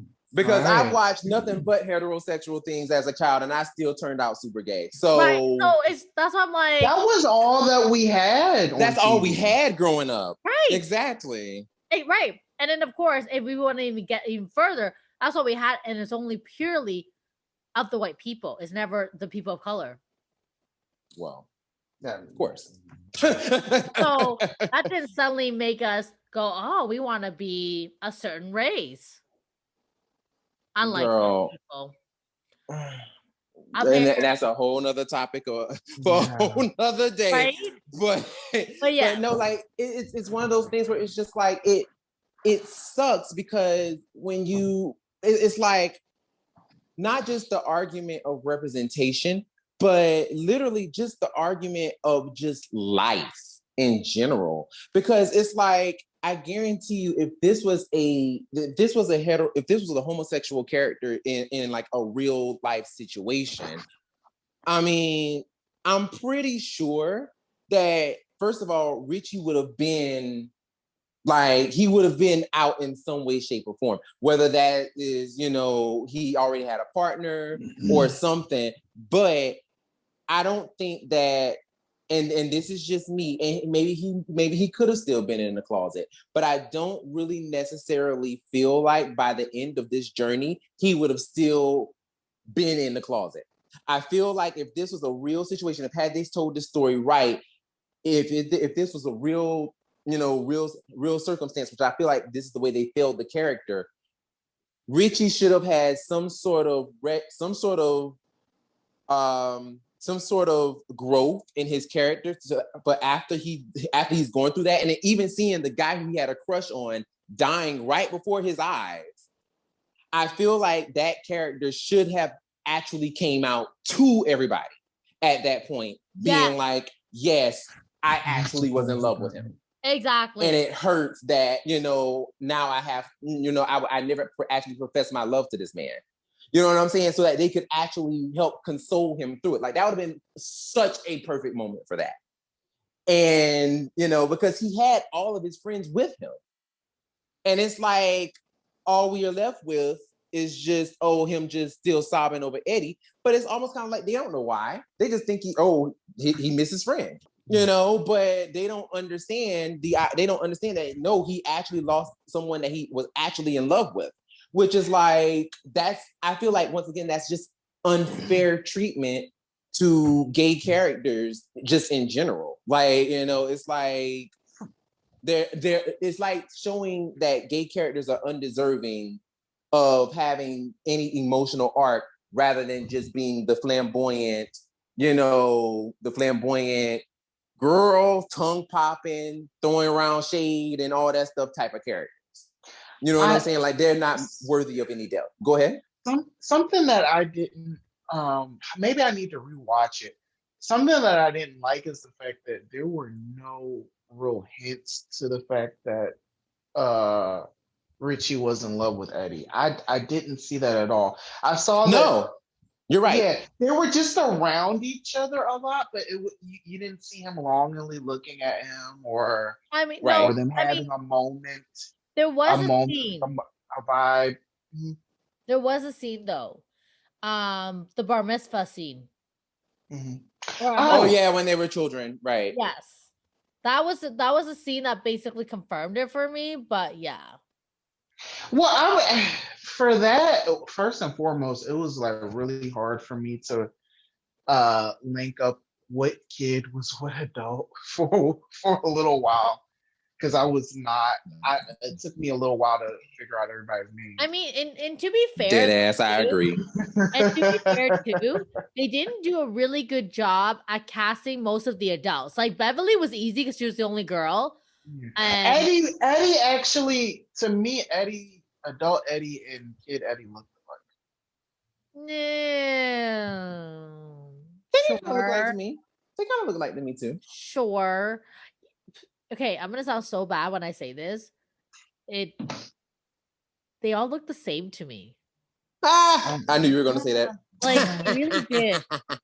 I recognize them more as kids versus as adults. As adults, I was like, okay, now I'm just so confused. Like, I know like the guy who played Professor X. I knew him. Yes, that was a very easy one. That was a very. that It was was easy. weird. It was weird hearing him speak without a British accent. Right. I mean, I've seen him speak with a British accent before because I saw him in like that, what's the other Split? Yeah. So that was fine, whatever. But but the only thing I couldn't place was which character he was until towards the end where I was like, right, you are Bill, you're Georgie's, older brother, right? So like I was kind of confused as to which character they were actually playing. Bill Hader, that was an easy one because he literally looked very similar to Bill Wolfhard, and obviously the curly hair, dark hair, glasses. the glass. No, that's why I said the glasses too. So that was an easy one. Stan, that was a hard one, but then obviously he killed himself, so that was like, oh, okay, he's gone. But I felt like, oh yeah, and of course a really hot dude that was supposed to be, the chubbier, nice little First boy. of all, listen. I think that was Ben. Let me tell you something. Let me tell you something. I was like, now Pennywise, I understand that you trying to, wear them down with insults and, you trying to read them for filth to try to make them feel bad. I get it. But you still calling this man fat when he then became ripped and gorgeous. That ain't an insult, bruh. That ain't an insult calling him fat no more. I'm sorry. Right. But see, here's what I don't get though. Brennan, guys, Will, here's what I don't get. I thought Pennywise was only after children. Why are they after this group of adults? Maybe because he never got them. He never killed them. Right, and they were coming after him. I feel like because he knew that they got away, they were the kids that got away, and also because they were the only ones. I feel like they were the only ones that could see him too, if I'm not mistaken. Like they were the only ones that like knew of his existence. Right. Because when you think about it, like going back to the first one, like the adults in the town, they really didn't know of this it thing. They had no clue of what it was. It was only them. So I'm thinking that because they know of him and they know it's him, that's why it was like coming after them the way that it was. Right. That's personally what I think. Because like it really didn't have any other reason. If it was going after kids, it didn't have any other reason of going after the adults, except for what I'm guessing, except for the fact that they know that that it exists. Right. So it's like, oh well, I got to come after the people who that got away, and also they know that I exist. Right. And I also wonder why 27 years? Like why only every 27 years? So what do you do for 27 years? And how long do you stay? And why do you hibernate, I guess. I don't know. Like, that reminded me of Jeepers Creepers. Right? Every 23 years. Yeah, 28 days later. That's why see, 28 is coming up again, y'all. 28 is the magic number. Booyah. Wow. I see what you did there. See what you did there. Oh my god. But yeah, like but I see what you're saying. Yeah. And then the other thing is too, what really bothered me was Beverly marrying an abusive husband after. Yes, and that was random. That was so random to have that one scene, and then we don't revisit anything like that afterwards with her. I guess maybe it was a situation because she came from an abusive household with an abusive father. She was attracted towards that. Yeah, she was attracted to it. Yeah. I mean, that was listen. And then real quick, for me, like we go from a gay bashing to a domestic violence. Like, what the hell? Almost back to back. Yeah. I was like, what am I watching right now? I'm telling you, it really was given that, Will. It really was, because I'm like, what is this given? Like, this is not it. This is not it. This is not it. Like, this is no. Right. I was so confused. I'm like, what is this? Like, what is happening? And I kind of lost interest at some point because I was so confused as to what is actually happening. What am I watching? Who's who? And why? I think the other thing that really makes me surprised too is that after all these years, they have yet to overcome their own insecurities. So I feel like there was no character development at all in 27 years. It's almost like their personality and their life literally just took a hibernation too. Yeah, because I feel like, oh, go ahead. To be fair, like, I feel like that happens with people. You know, there's something that either traumatized a kid, or it's some sort of insecurity that they have, and even though they grow up and they have different experiences in life, that thing is still with them deep down, and it kind of it shapes who they become. So, you know, and sometimes people are able to overcome it, and then there's plenty of times where it's still something that weighs on them. Yeah, I feel like that's pretty common. Yeah, it's funny because, like, I feel like that's also the crux of the story in a way. If you really look at the meaning behind it, in a sense, at least it's what I got. Is just that, like, they tried to outrun their past, but their past caught up with them, and they had to deal with it at some. It's like one of those things, like, you're trying to outrun something, and it's like it's going to catch up with you eventually, and you have to deal with it. And I kind of feel like that's kind of where that happened with those characters, which, if that is the case, I feel like the one who got the short end of the stick was Richie. He still didn't really get to deal with the crux of what his character really was about, which is his lying, his, guarding, who he really is. We still didn't really get any semblance of him actually revealing and actually coming out and saying, this is my secret, guys. Hey, I like men. We never really got that thing from him. Like everybody else, they all got their things. Yeah. They all were able to deal with their trauma. And Richie was the only one who didn't. The only thing that Richie dealt with was the fact that, I was able to realize and able to admit to myself that I like Eddie, but then Eddie dies. So now I'm like, fuck it. Like, I'm just going to cry over him for the rest of my life. Like, that's not healing. As a matter of fact, that's not dealing with trauma. As a matter of fact, that's creating more trauma. Yeah. And I'm thinking, like, it's making me like side eye the hell out of the people that wrote this. Stephen King. Because okay. All right. Who was in the movie, coincidentally? I had no idea. Wow. Yep. He made an appearance in the movie. Did he really? Who was he?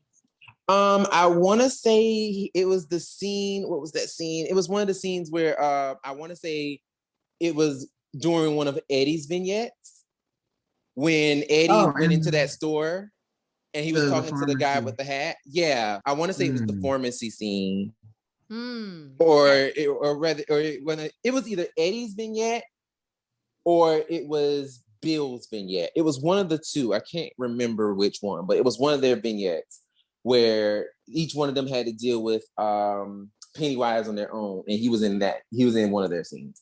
Which coincidentally, all of them had to deal with Pennywise on their own, like heckling them, except for Michael, except for the black guy.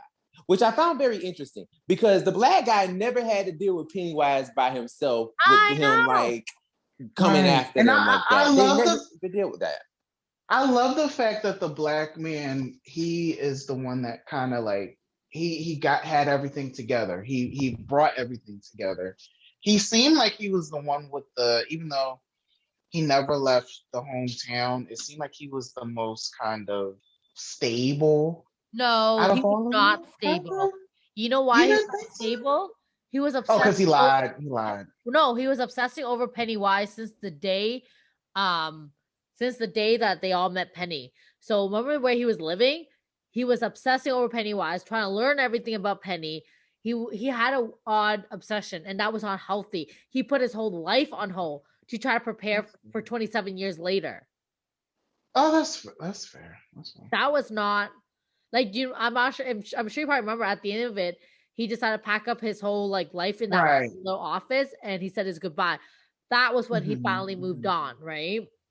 But he was not Mhm. okay. He was not stable by any means. But you're absolutely right, Brennan. Now that you brought it up, I just realized he didn't have to deal with Pennywise. He didn't even have a standalone scene. Nope. Not even his Nope. younger character had a standalone scene. Nope. So I don't The know. closest. It was brief. There were two brief scenes when he witnessed his parents being burned alive, and then when he was in God, I want to say it was like a store of some kind. There were like some white folks talking under their breaths about him, like, "Oh yeah, he's one of them." Right. But Do you know what he but did or that's something like that? but that's not a Pennywise situation though. That was just like a I thought. know. Yeah. That Yeah, had nothing that's to do with the storytelling either. Yeah. right. So once again, I'm side eyeing them again for not really developing the No. black character that So well. not only did Mike get nothing to do, he was actually quite obsessed with Pennywise, and he had to drug his friend in order to trick them to come back. Right. Yo, That was that was weird. weird. I'm Right? like, really? So you drugging people? My guy. What Like is happening? and then like not even just that, but it's like, how do we know? And then he lied to him. He kept lying to him, and that was the part that bothered me. I'm like, Mike, you were supposed to like guide them and fight Pennywise, right? Because we're all being Power Rangers here, right? But but when but he didn't offer any real like solution. He didn't offer any real guidance. He was just telling them Neither to did Zordon.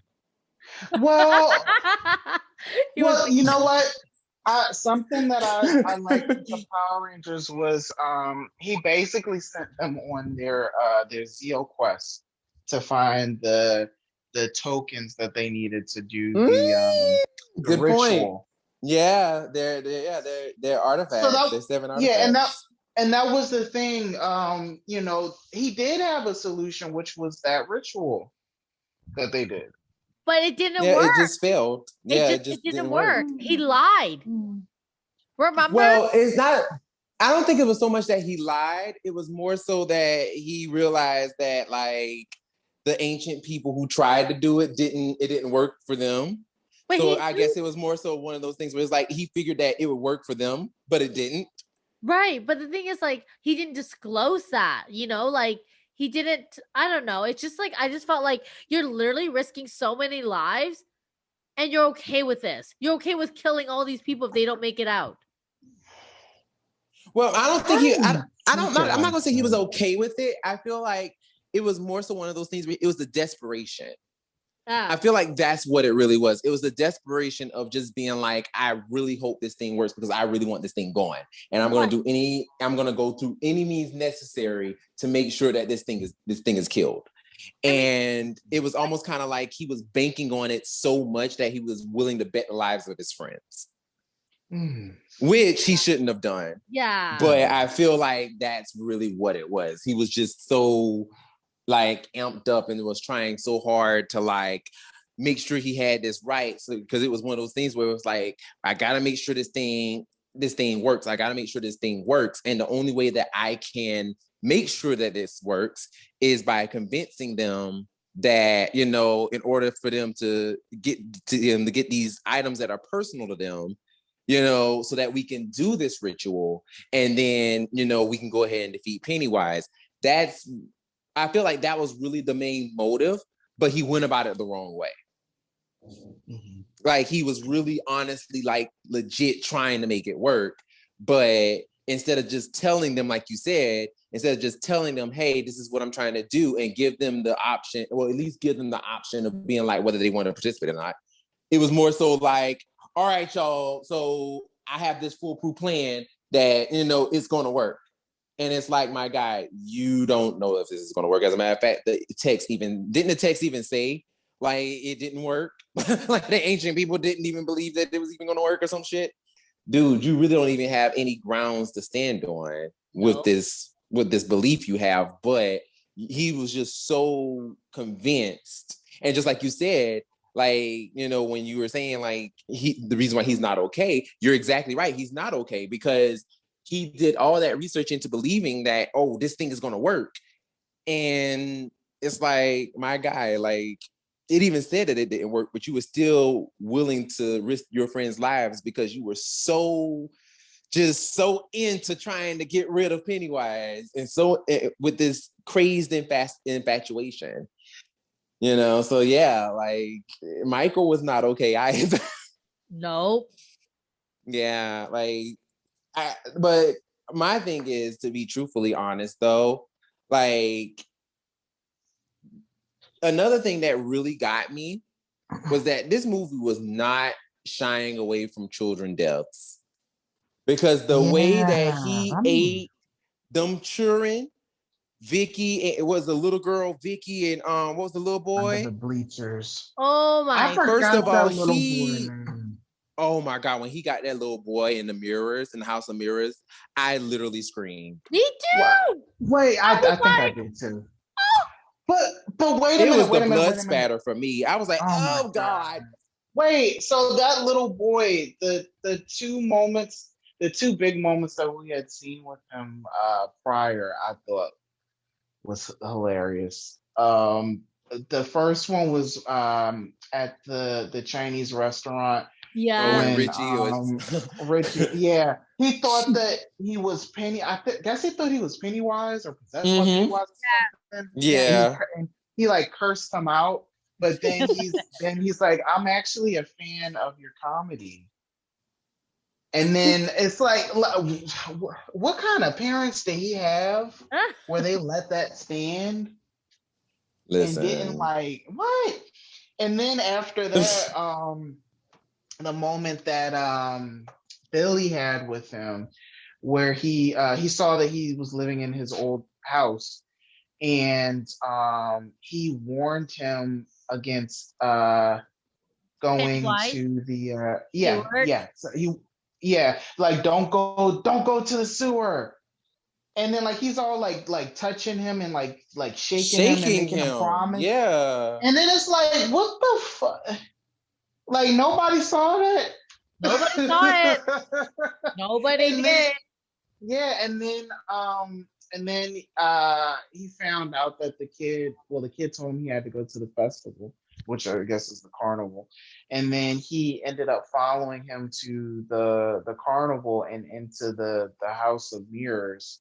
And then he's like, why are you following me? Like, that poor kid, all that stuff he had to go through with these adults coming at him, and then just to die anyway.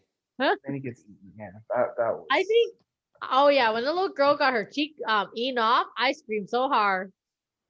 Oh my gosh! I think you know what does it for me? It's the fact that he morphs into this large being with large ass mouth, and I'm like, what the fuck? This movie, while I was watching him go after the kids, is literally my clown nightmare as a child come true, because I was terrified of clowns when I was little. And I don't even know if I could imagine them eating me, but it's like I guess that's like worst case scenario. And like it happened, like he really was eating kids. Like I felt so uncomfortable watching it. I honestly, between the gay bashing, the domestic violence, Michael drugging his friend, then seeing kids being eaten, I'm like, oh, I don't know if I can finish this, but I did. I was feeling mad, uncomfortable. Listen, I can't even hold you. Like, I felt there was numerous moments of feeling uncomfortable. I was like, I don't know what I'm watching. I really don't. And that just goes back to exactly what I was saying before, which is like, there's just so much stuff in this movie that I'm like, why is this happening? Like, why do we need this? Because I'm just like, what is the reason? Like, there is no reason for this stuff happening other than I just feel like a lot of this stuff is for shock value, because I'm just like, why do we need this? Like, of course the children's death, obviously, we needed that because we need to show Pennywise just he's with the shits. Like, he's with the shits for killing kids. Like, okay, we needed that. But the drugging the friend and like the gay bashing, the domestic violence, I'm just like, do we need this? Like, do we honestly need it? I don't know, y'all. But let's go ahead and get right to it. Do anybody have anything they want to mention before we go ahead and grade this sucker? I just want to finally say that I'm glad that Ben and Beverly ended up together. Yeah. You know what? I have something for that. I personally have something. I have a gripe against that. I do. Really? I do. I have a gripe against it. Okay, and it is rooted in fat phobia. Let me explain what I mean. She thought that it was coming from Bill, because Bill was turned into the conventional, like, not really, he was more so of, oh, he's the type that I would go for because... Wait. I'm going to remind you, before you continue, Bill and Beverly shared a kiss at the end of movie 1. Yes. So I think that could also be why. Yes, because remember now, that's because Ben sent the letter or whatever, but she thought it came from Bill. Right. But this is what I'm saying. Had she known that at the time it was coming from Ben and not Bill, would she have had that same reaction because he was big? Would she have had that same reaction? Do you see what I'm saying? Right. It took him having to get boing and muscular for her to be like, oh, yeah. Oh, shit. Okay. Yeah. I can rock with this. I mean, I get that, right? I get that. But I think the other thing is, too, I do want to point out, now this is just solely what I observe. I felt like the actor that they got to play Ben as a child was way too young for Beverly's character as a child. That was probably just by looks. They're the same age. They're supposed to be the same age. Right. That's what I mean, right? But he looked so much younger, and I'm like, what? I mean, I hear that, but I mean, technically they're supposed to be the same age.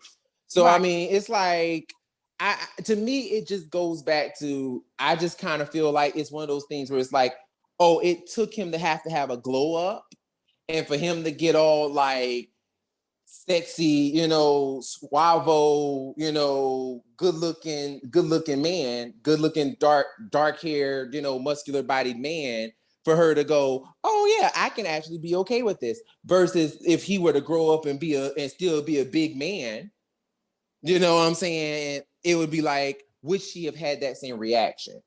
Because I personally don't think she would have. Personally, I don't think she would have.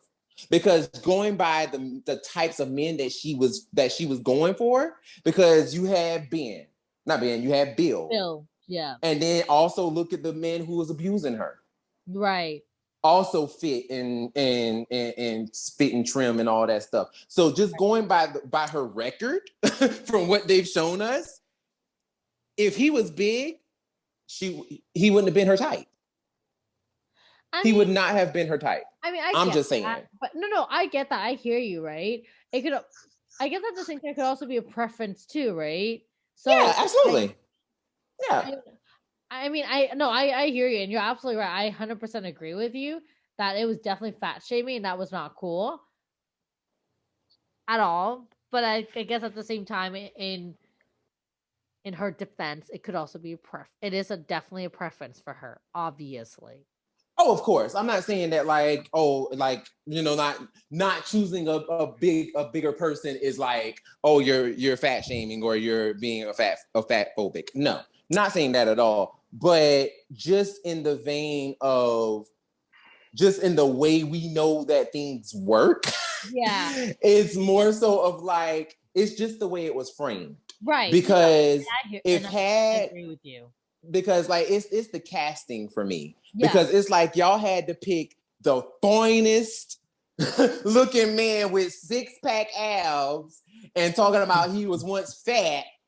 You know what I'm saying? And then pimp him out talking about this was me. Like, nah, come on. Nah. Like, I'm not hearing that. And the real life actor has a fucking accent.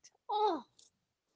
Okay, no. And he got an accent. Come on now. Oh. Don't do this. Don't do this. That's why I'm just like, I can't with you.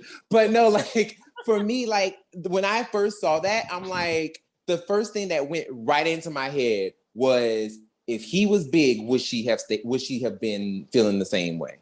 You know what I'm saying? Like, if he were still big, would she have still had the Joneses for him? Because my thing is, I'm like, listen, what if he wasn't don't get me wrong. Oh my gosh, she's only after rich guys too. Because remember the house she lived in?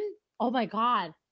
Boom. I'm telling you, yes, it's okay to have a preference. And that I'm not going to hold you, because I like to be kept too. Don't get me wrong. Even though I like to support my own, I also like to be kept. However, so I can't come at her with the money part, because I like a little man with a little piece of money too. I like a little man with a little piece of change. But no. And I agree with you. I agree with you. But I do see where you're coming from. Yeah. Because hey, girl, you have to tell me. I mean, if I marry a man and he rich, I ain't complaining. And look where she came from. Look where she came from. So she doesn't want to go back. She don't want to go back to that. Yeah. Right? She want to be kept. She want to be kept. And listen, baby, I ain't got a problem. With that. Baby, do you get your coin the way you get your coin, honey? Right? Get your coin. But I do see what you mean by how they framed it. It's a shame. It's a shame that, like, it's unfortunate. It was like the only way that you can get the girl is by getting hot. Which is so sad for him, and I felt so bad for him too. And even if he was hot, she didn't even bat an eye at him. She was all about Bill. Right. The only reason why. Yeah, so that. Go ahead, I'm sorry. Sorry, no, it's okay. The only reason in the end was because, like, he finally admitted that he loved her. And she was like, that poem was from you. That's why I was kind of wondering. I was kind of questioning what you were saying, because I thought that, she obviously was into Bill and they had a previous relationship. Even when she was reunited with Ben, she did, even though, he lost weight, he's in great shape now, she wasn't even thinking about him. And until I guess she realized that it wasn't going to work with Bill, and then she figured out that Ben wrote her the poem way back in the day, and they had some interactions, and then that's what like made them or made her notice him. But no. She was like, here's what happened. She was like, oh, you love me? Oh, that poem was you? Oh, wait, I see those abs coming through now. I see those dollars that you make. I see them too. Girl, listen, I'm with Lena on this one. Child, no. All she saw was dollar signs and abs. Yep. She said, oh, Bill want to drop me with his skinny tail? Okay, never mind. I'm upgrading. Right? I mean, I'm sorry, girl. Like, if that was me and I'm coming back for a reunion and this boy be looking as fine and he's still single, Bet your ass I'm sliding my booty between his legs and wait for the magic moment.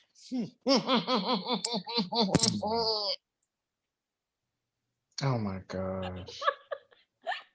Absolutely. I Absolutely. mean, did you not see how fine Ben was when he came back? I was Child. like, yo. I'm telling you, that's what I'm like, you Beverly. can't. How did you not see this? How could you not see this? That's why I'm like, you can't play me. You can't play me on this. That's why I was like, now, what would have been the real gag is if, now, I'm just saying, casting wise, what would have been the real gag is if they still had a nice little pleasantly plump, but still good looking man play the role of Ben, and he came back and she actually still felt the same way, then I'd have been like, okay, I can buy this. I can really buy this. Right? But I just wasn't with the whole as Ben, if had he been low plump and still low Ben. Honestly, off the top of my head, I can't really think of I can't really think of anybody that I would have said that I'm like, okay, I would have casted him. Because like that would have been going back to like the child actor. Right. Because I still would have to have him like, somewhat look like the child actor. So off the top of my head, I can't really think of anybody. I mean, they didn't have Ben looking like the child actor. They just had Ben as a whole new person. Right. Well, this is a good point. That is a very good point. So yeah, I don't know, but like I certainly would have casted somebody who wouldn't have been, not whipped ab, gorgeous man. Like I wouldn't have casted that at all. Like for me personally, I would have probably cast somebody with more either an average build or not even a little plumpish, but a little thickish, like a little dad bod or something. But he wouldn't have been no strapping, just sexy piece of man. Like it wouldn't have been that. Like not by a long shot. Because my thing was the emotion that I would have wanted to capture from the actual movie, especially with her. Because the thing with Beverly was that the real thing, even though she obviously didn't want to go back to living in squalor, but the real thing about Beverly is that she wanted to be loved. That's the thing. She wanted to be loved. She wanted to be secure, and she wanted to find love in someone. And the thing is, like, what I would have wanted to show was that she actually was overlooking the one who was actually in love with her, and she decided to go with him, even though he didn't look like the convention stereotype young strapping man that you would have wanted her to be with. You know what I'm saying? Like I would have wanted her to be with like somebody, if she did find that love in somebody, she found that love in that guy who's not, gorgeous and sexy. Like, like she found that love in him. And she was able to connect with that and be like, okay, yeah, I'm going to go ahead and be with this guy. That would have been something that I would have rather seen. And not to say that what they did was wrong, but to me, it just kind of felt very fat phobic in a sense, where it's just kind of felt like, oh, the only way that he could get the girl is if he actually, became this hot hunk with 6-pack abs. Like, it's just like, I kind of feel like that message is kind of getting thrown in there, and I don't like it. I don't like it, because I'm telling y'all, no tea, no shade, but the big boys be winning. Some of these big boys, whoo, child. But we're getting off topic. Anyway, so Will, because I don't want to get into my types here. I ain't want to get into my types. But Will, what do you have any other things you want to talk about before we end this? It was cool seeing the Old Spice Man as one of the characters. You seen what? What? It was nice seeing the Old Spice Man as Mike. I can't. What? I can't. You're too much. Shut up. I cannot. But no, like that's true. Like I especially like that scene where the crazy dude with the knife came at him and Oh he my dropped him through that God. table. Yeah, he just flung him. That was awesome. I was like, I know that's right. Oh You shit! And better fight, Michael.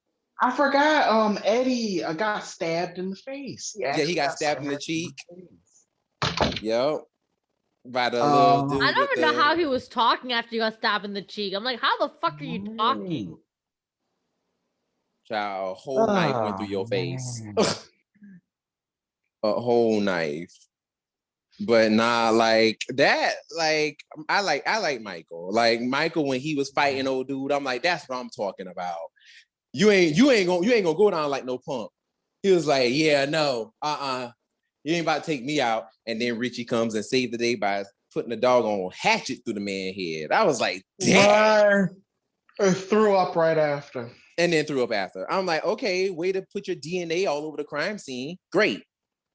That wasn't even oh my God, I didn't even think about that because they didn't even make a big deal out of it. Oh, you just killed him, and okay, right? and like what y'all do with the body? Right. Like, where is the body? Like, what do y'all do with the body? Like, what's going on? Let's go ahead and rate this sucker. So what do y'all? So what's the T? What is it giving? So for Bill's performance, like Bill Hader, not Bill in the movie. The character. Yeah, not the character. I want to say, I want to give him a 10 out of 10. I think he did a really good job. Nice. I think, he carried the story really well. And overall, just great. I really enjoyed my experience with him. Obviously, costume-wise, they could have done better with upgrading his outfits. I just felt like for somebody who was very well off, who obviously is very successful, he does not dress like it at all. Giving real hobo chic. Right? Like, hobo chic. You can do hot hobo chic, like Mary Kay and Ashley. Like, look at them. They have a billionaire company and they're hobo chic. No, you didn't. So for his wardrobe, I want to do 3 out of 10. It was all right. I want to say,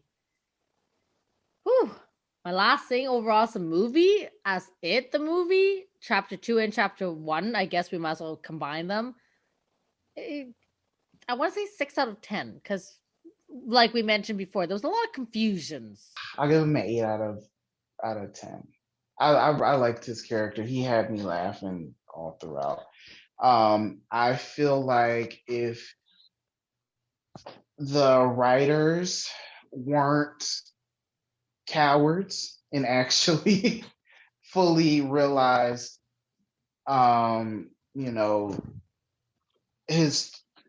coming to terms with his true identity and standing in his truth, I think that I would have actually given him a 10, but they didn't service him well in that regard. He was hilarious though. I just wish that he got that moment to have that full growth by the end, like some of the other characters got, like most of the other characters got. I really like this actually. I was entertained through. I was uncomfortable for a little bit, but overall I was entertained.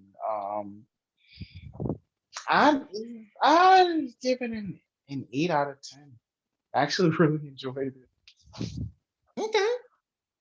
Listen. I don't have a problem with that.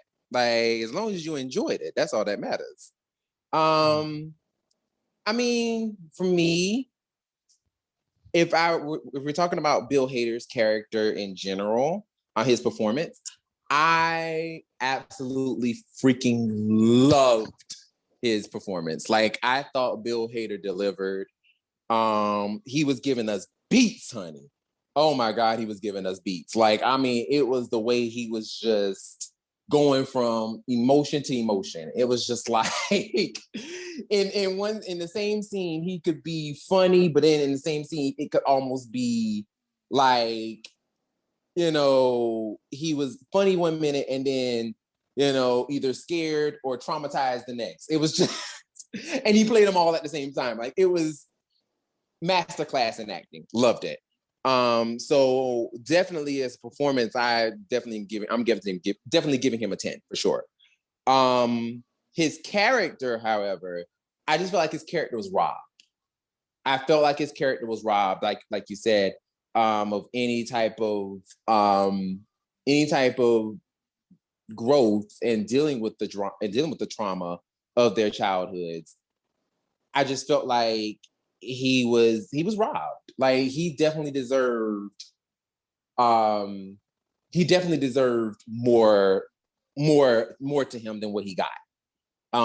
So yeah, I would probably say character-wise, I'd probably give it a 7. Because I still liked his character. I just wish that he did more with it, because I definitely feel like Bill Hader would have slammed. Like he would have slammed it, slam dunk, like did all the things if he was given the opportunity. So yeah, I would give it a 7. Wardrobe wise, child, like they had my man looking homeless and I don't appreciate it. So he was giving real hipster.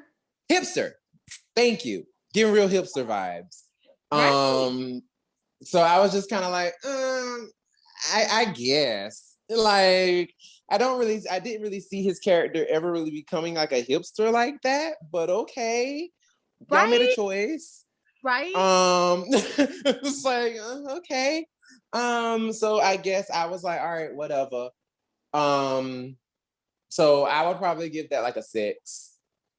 And overall, to be pretty much 100 with you, I ain't even gonna hold you. I'm giving this movie a 5. I'm gonna give it a 5 because it was not saying that it didn't do the things. Like, I just feel like, first of all, it was way too long. Like, over 2 hours. 2 hours and a half. And I'm like, this movie was 2 hours and a half, and not enough people died for me. Now, granted, don't get me wrong, I'm not the type of person that like seeing people get killed, but it's like, if you're selling me on it being like the child-eating menace that he is, I'm waiting for some shit to go down. You know what I'm saying? Like, I'm waiting for the things. I agree. And I just felt, yeah. I 1,000% agree with you. And then the other thing is too, it did not kill enough people for me. I thought he was more fearful, but he was not. And then that's the thing. That's it right there. That's it. Mm-hmm. And then when they were taking him down, they just took him down with words. I'm like, really? With insults. That was it? With insults. I'm like, it? Is this really what we're going to do? You're going to defeat him with misogynistic insults? They literally called him a weak old woman. Really? They could have easily gotten to the Mega store because he went mega, okay? These little rangers did not know how to do their job. I'm telling you, like, I'm literally sitting here like, so y'all gonna defeat Pennywise with the insults? This mug going around eating people's heads off and eating children, biting people's titties off, and this is what we do? This is how we kill him? Really? Okay, right. I got it. Whatever. So yeah, it didn't really do the things. I wanted, like you said, I wanted to be more fearful of him. And this movie, unlike the first one, oh my God, I was terrified of Pennywise after that first one. But the second one, it just kind of made me feel like, okay, I guess. Like, I mean, it didn't really give me, there weren't many moments that made me jump. There were more moments that grossed me out, or made me feel away, but there wasn't that many moments that made me like, oh my God, like maybe just like really jump out of my skin. Like there wasn't really that many moments like that in this movie. So for me, if I were with me rating the entire movie, personally, I would probably give it a 6. Like it's a little more than halfway good, but with it being as long as it was, I'm like, if it's gonna be this long, you got to give me something. Exactly. You got to give me something. Also, like the other thing too is like, remember how we kept saying it kept going back and forth and adding some random scene? It needs to connect. It didn't connect. Right. A lot. There was a lot of like holes where we're like, wait, what? And then it didn't even connect with the scenes of them as being children as well too. It was like, wait, what? That's supposed to connect? Right. How? When? What? Right. Exactly. So yeah, like Final words on this. When Beverly was back in her old apartment, and I see the old lady dance in the background, I was like, oh no, she's gonna get naked, and then she gets naked. Oh my god! And I'm like, oh no, she's gonna come out. And then she ran with her titties out, bopping everywhere. Oh, first of all, I was cackling. I was cackling too. Cackling. Because it was the part where Beverly was standing there, and then in the background you seen her like doing some kind of like break dancing moves in the background. I'm like, yo, not this old lady is break dancing. What is happening? Hollering. Hollering. I love it. And yo, that's why I thought she called Pennywise a weak old lady. I didn't think it was being misogynistic. It was because he took the form of an old lady. Yeah, I can't. That's actually why I thought too. That's why I thought they called them a weak old lady, because the fact that they had to use her in order because they actually, I cannot. I'm still gagging over that mess because it's just the shot in the background of her just like doing like it would look like the Harlem Shake. I'm like, what are you doing? When she, oh my god, when she was looking out, like she was just looking out the corner, and I saw she wasn't wearing a top. I'm like, wait a minute, where her clothes go? Where her clothes? When she was naked, I cried, laughed. I was like, oh my god, this lady's really gonna go, she's really gonna strip down just to kill this little girl. Oh my god. Horrible, Your Honor. I can't. With that being said, this has been this episode of Tribunal of the Grid, where we talk about all things Power Rangers. We hope that you enjoyed this chat. Be sure to like and subscribe and comment. My name is Brandon. I am Lena. And I'm Will. And we will see you next time. Bye. Bye.